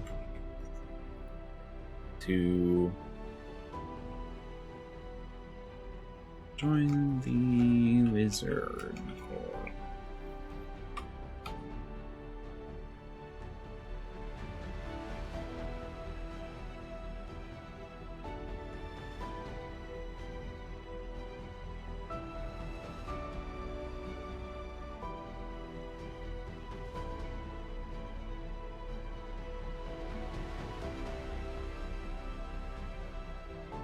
As he kept being put on the back lines, he suspected Ixpanor three. Snore was responsible.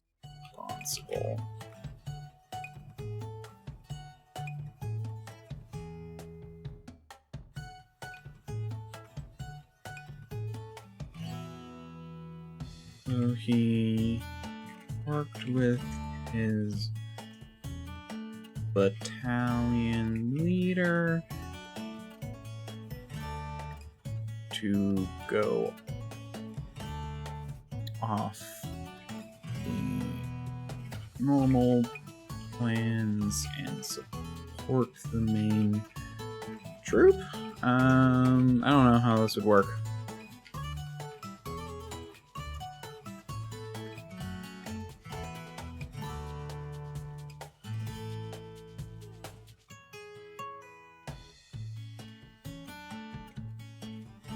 So he worked with his battalion leader. Hold on, let me look up.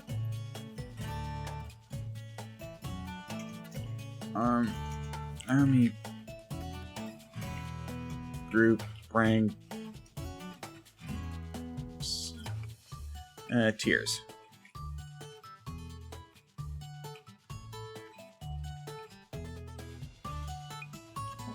company, battalion, brigade.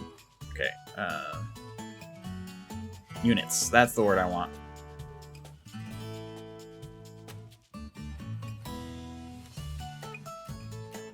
Yeah. Army, corps, division. Yeah, battalion. That would probably be the one.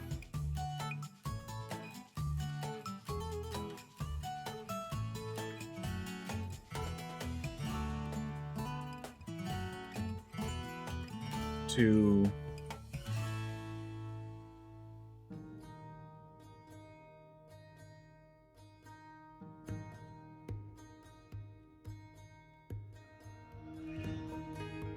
ooh.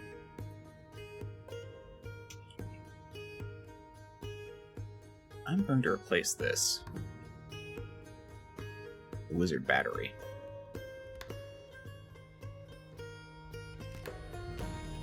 Battalion.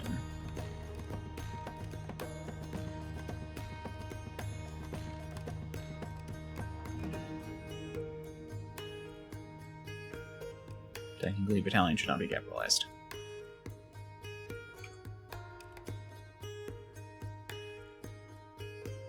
Right. Battery.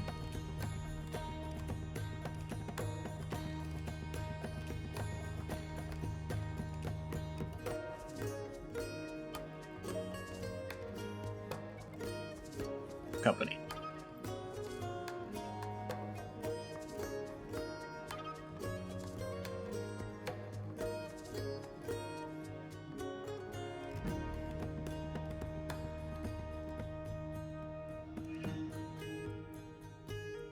To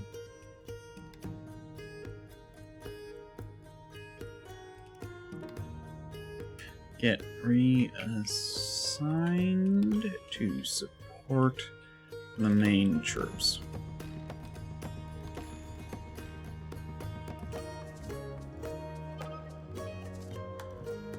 First time he entered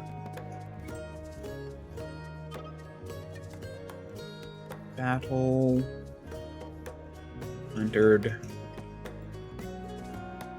a battle proper. It just so happened to be against the Dread Lord.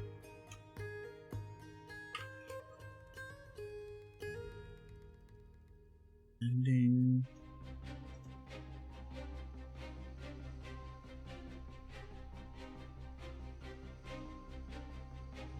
But the first time against the Dreadlord,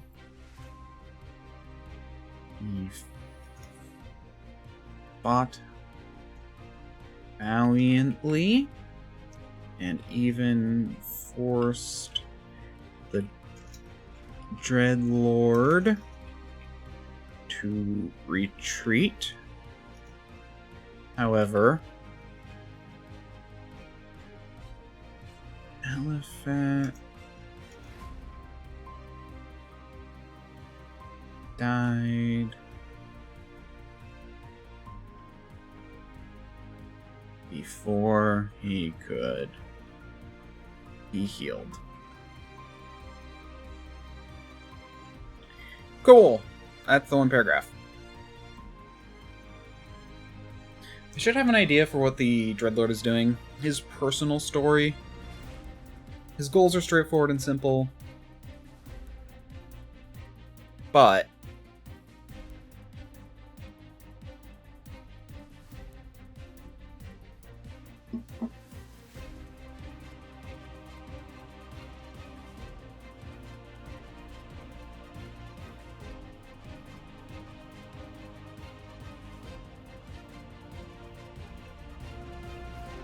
it's hard to blink out of sync. You have to actually wink. It looks different.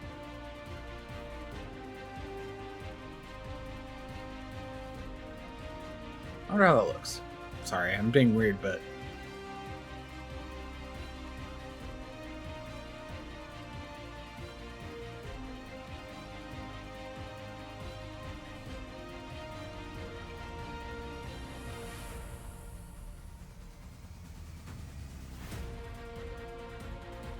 Anyway, sorry, that was me being weird. I hope that was visually interesting.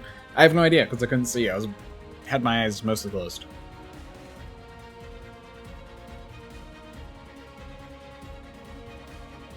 So this is general idea. Could probably be refined, but whatever. We'll get there.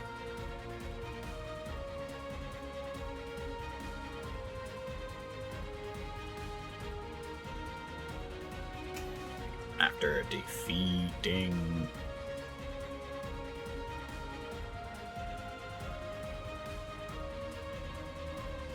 So they were 73, you're 52... Grab fell in 65. Agenstar was, yeah, the next one. I assume it was Agenstar and then the again. I can say them right, but I refuse to. Actually, curious what Engelsvang?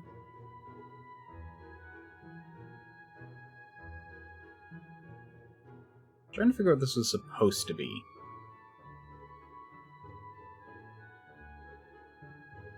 Like, my brain goes Inglewood, but I know that's not right.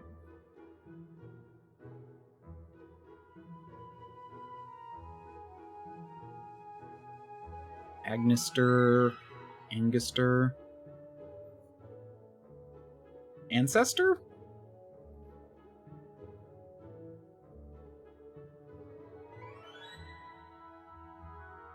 Alabaster? Anyway, he basically just screwed with words. And it's fun trying to figure out what they were. Some of the other ones are a little bit easier than others. Teller's Hand is obviously more straightforward. Scytherian?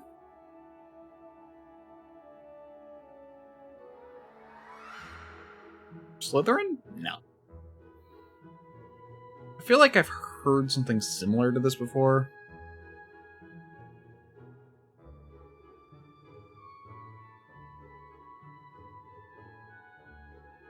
Some kind of, like, either arboreal term or something. Maybe something from, like, Tolkien. I don't know.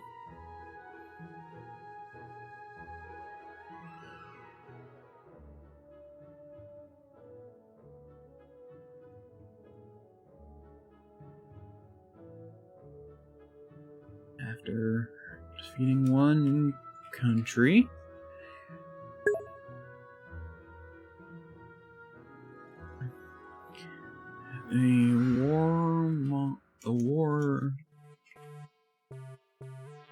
Evil warlord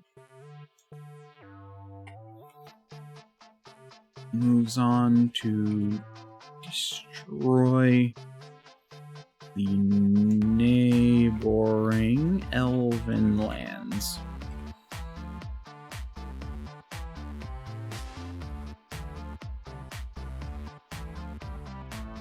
What is his story?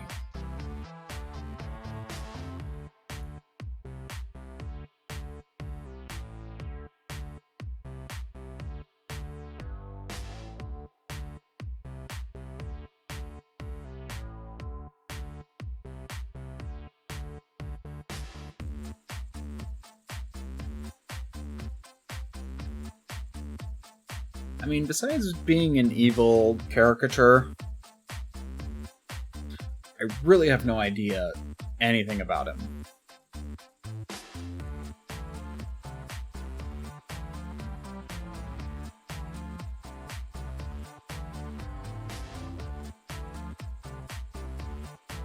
You know, let's move on to the 1 paragraph, or the 5 paragraph summary.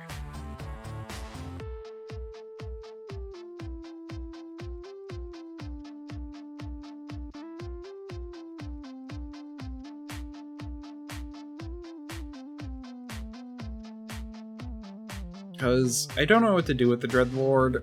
I'd rather put more into, like, some of these other characters, like Bean Plantia or Asturin.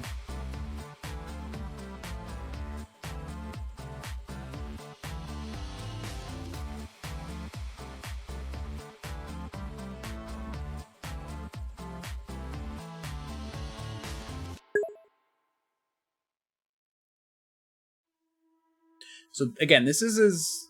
So this won't be books, because this is his original thing.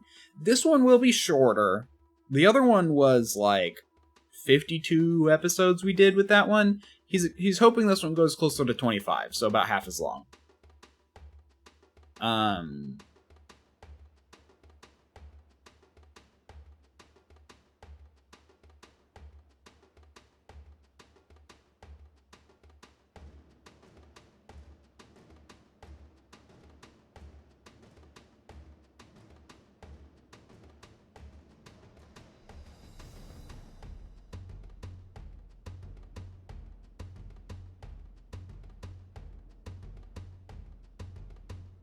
Should have a comma here.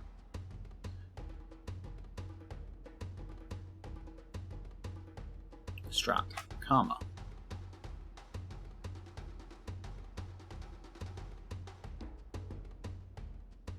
Because I just don't know what to do with this guy. Like, there's a thing about... I mean, I could, like, write up something for him, but I don't know if it'll be correct. And that's kind of the thing that's bothersome to me. He's just a caricature, at least in my story.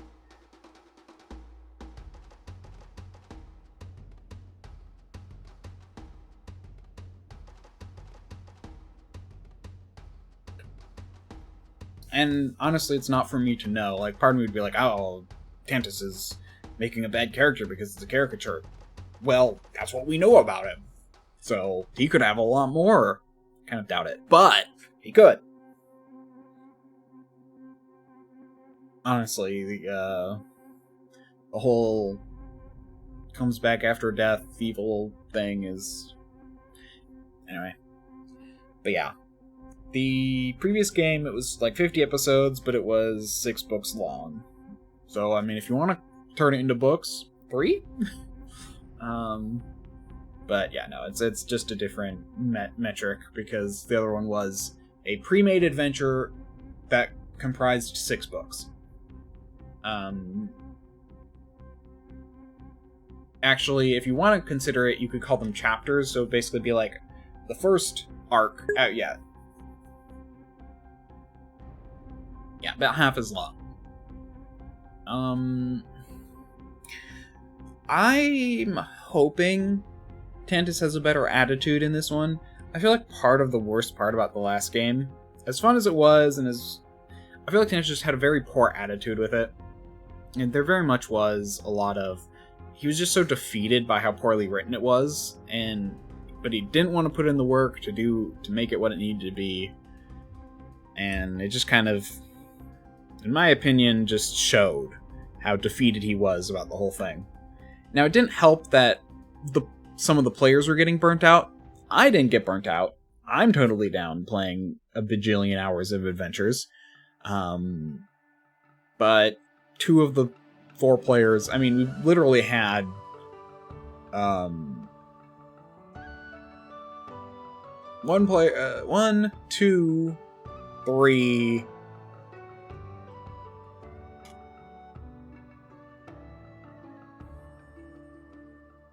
3 players drop out and 1 temporary player. I'm not going to count the last one as dropping out, because they were going to be temporary. They did drop out like a few sessions sooner than they planned, but... So yeah, like 3 players basically leaving the game because they had other scheduling conflicts is a bit of a bummer.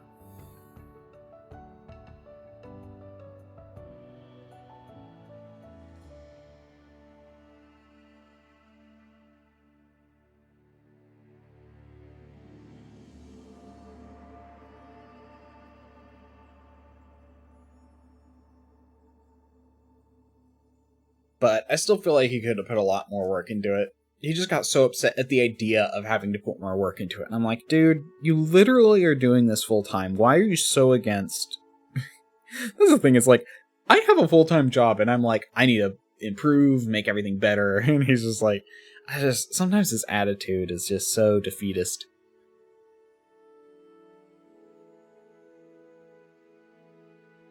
I'm just hoping this one's better because it's own original story. He'll have a lot more energy. And that's the thing, is he has run good ones recently. There was the Records of Evil, I thought was pretty good. The problem with Records of Evil was the players. I was the only player who would interact with anything. The other players were just way too passive. And that's a different thing that's very hard with live streaming a game. A player being a passive person is totally fine in a normal game. In a stream game, you need everyone to be proactive.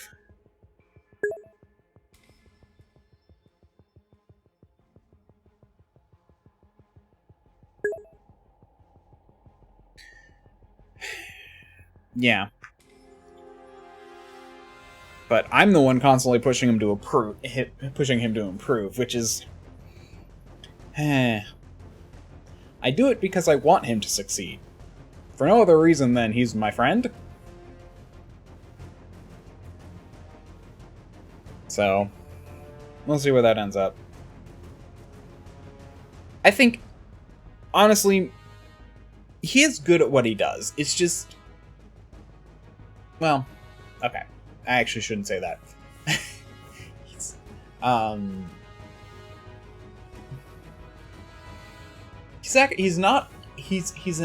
He's an above average GM. There we go. That's where I'm going with.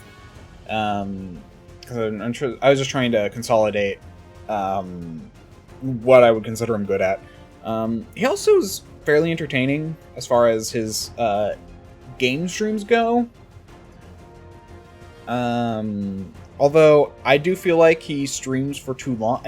Actually, that's the thing. I think his game streams are decently interesting, but he doesn't actually upload those to YouTube. He only uploads his other content to YouTube.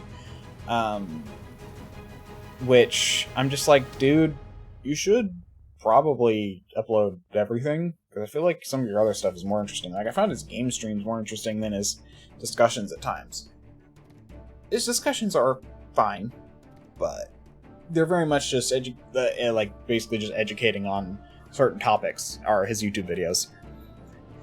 And as he's stopped doing scripted editing, he's basically been doing like one-shot takes with minimal editing, and live streaming them for...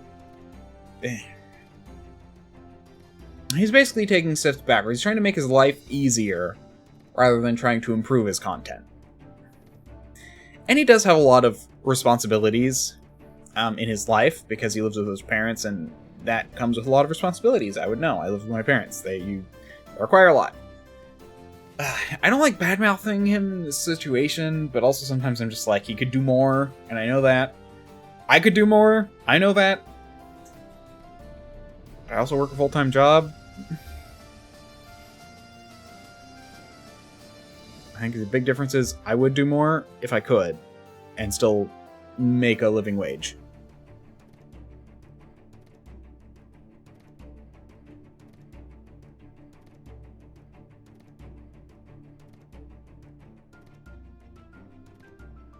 Yeah, I'm not going to bother with the Dreadlord more. If I do anything, I'll do the other characters. The Dreadlord literally appears in one scene. I might have him make one line. He's just going to be the looming threat.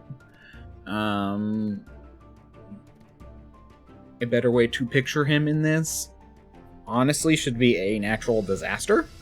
That's a fun thing. Sometimes you gotta think of, like,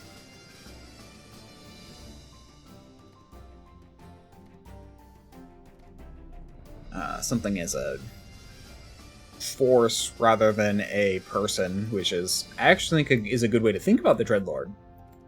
I actually think that helps put it into perspective, and maybe I shouldn't even have a character profile for him, because he's just a force.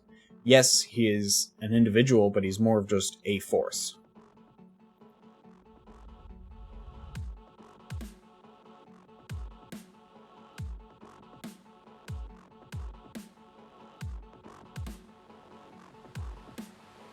Facts and Expinor.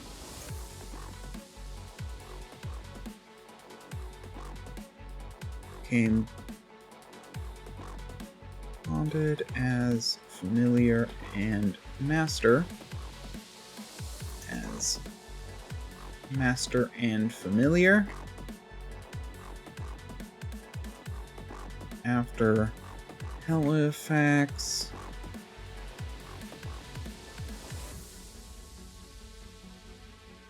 messed.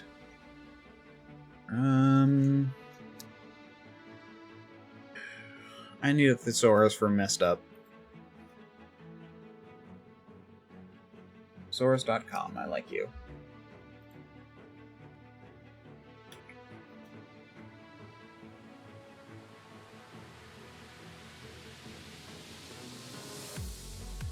Where's the verb version? These are all adjectives.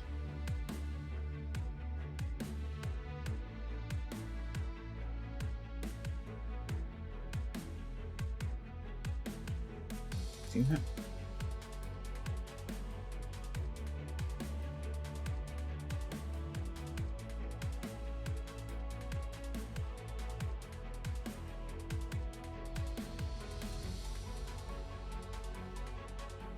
Because messed up can be a verb.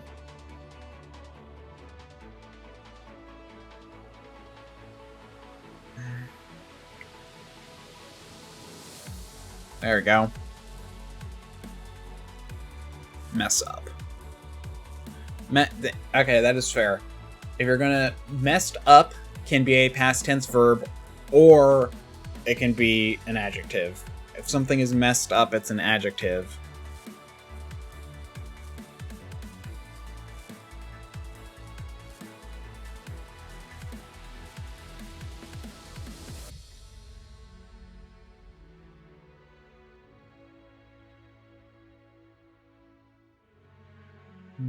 Blunder's a good one to do. Mistake.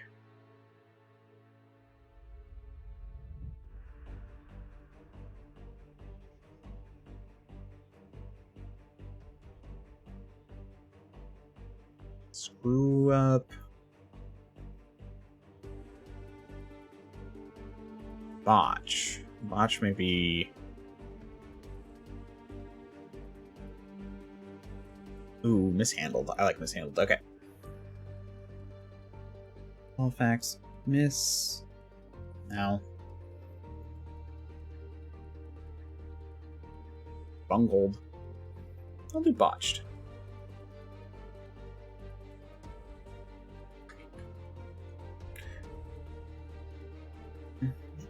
An animal summoning ritual.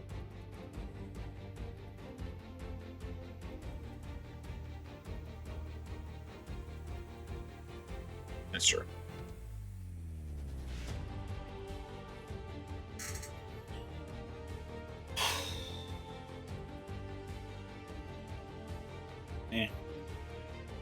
I think I'll work on this more on my own. Again, most of this is me just learning how to better use the snowflake method of writing. But I'm getting tired. I want to take a nap and actually spend some time off doing time off things.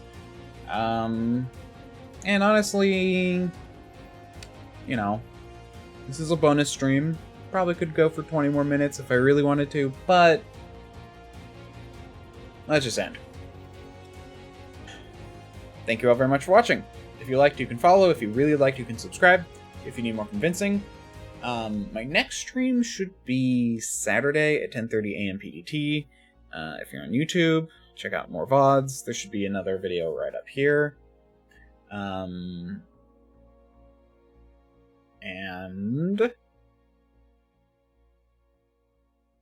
Yep. Bye.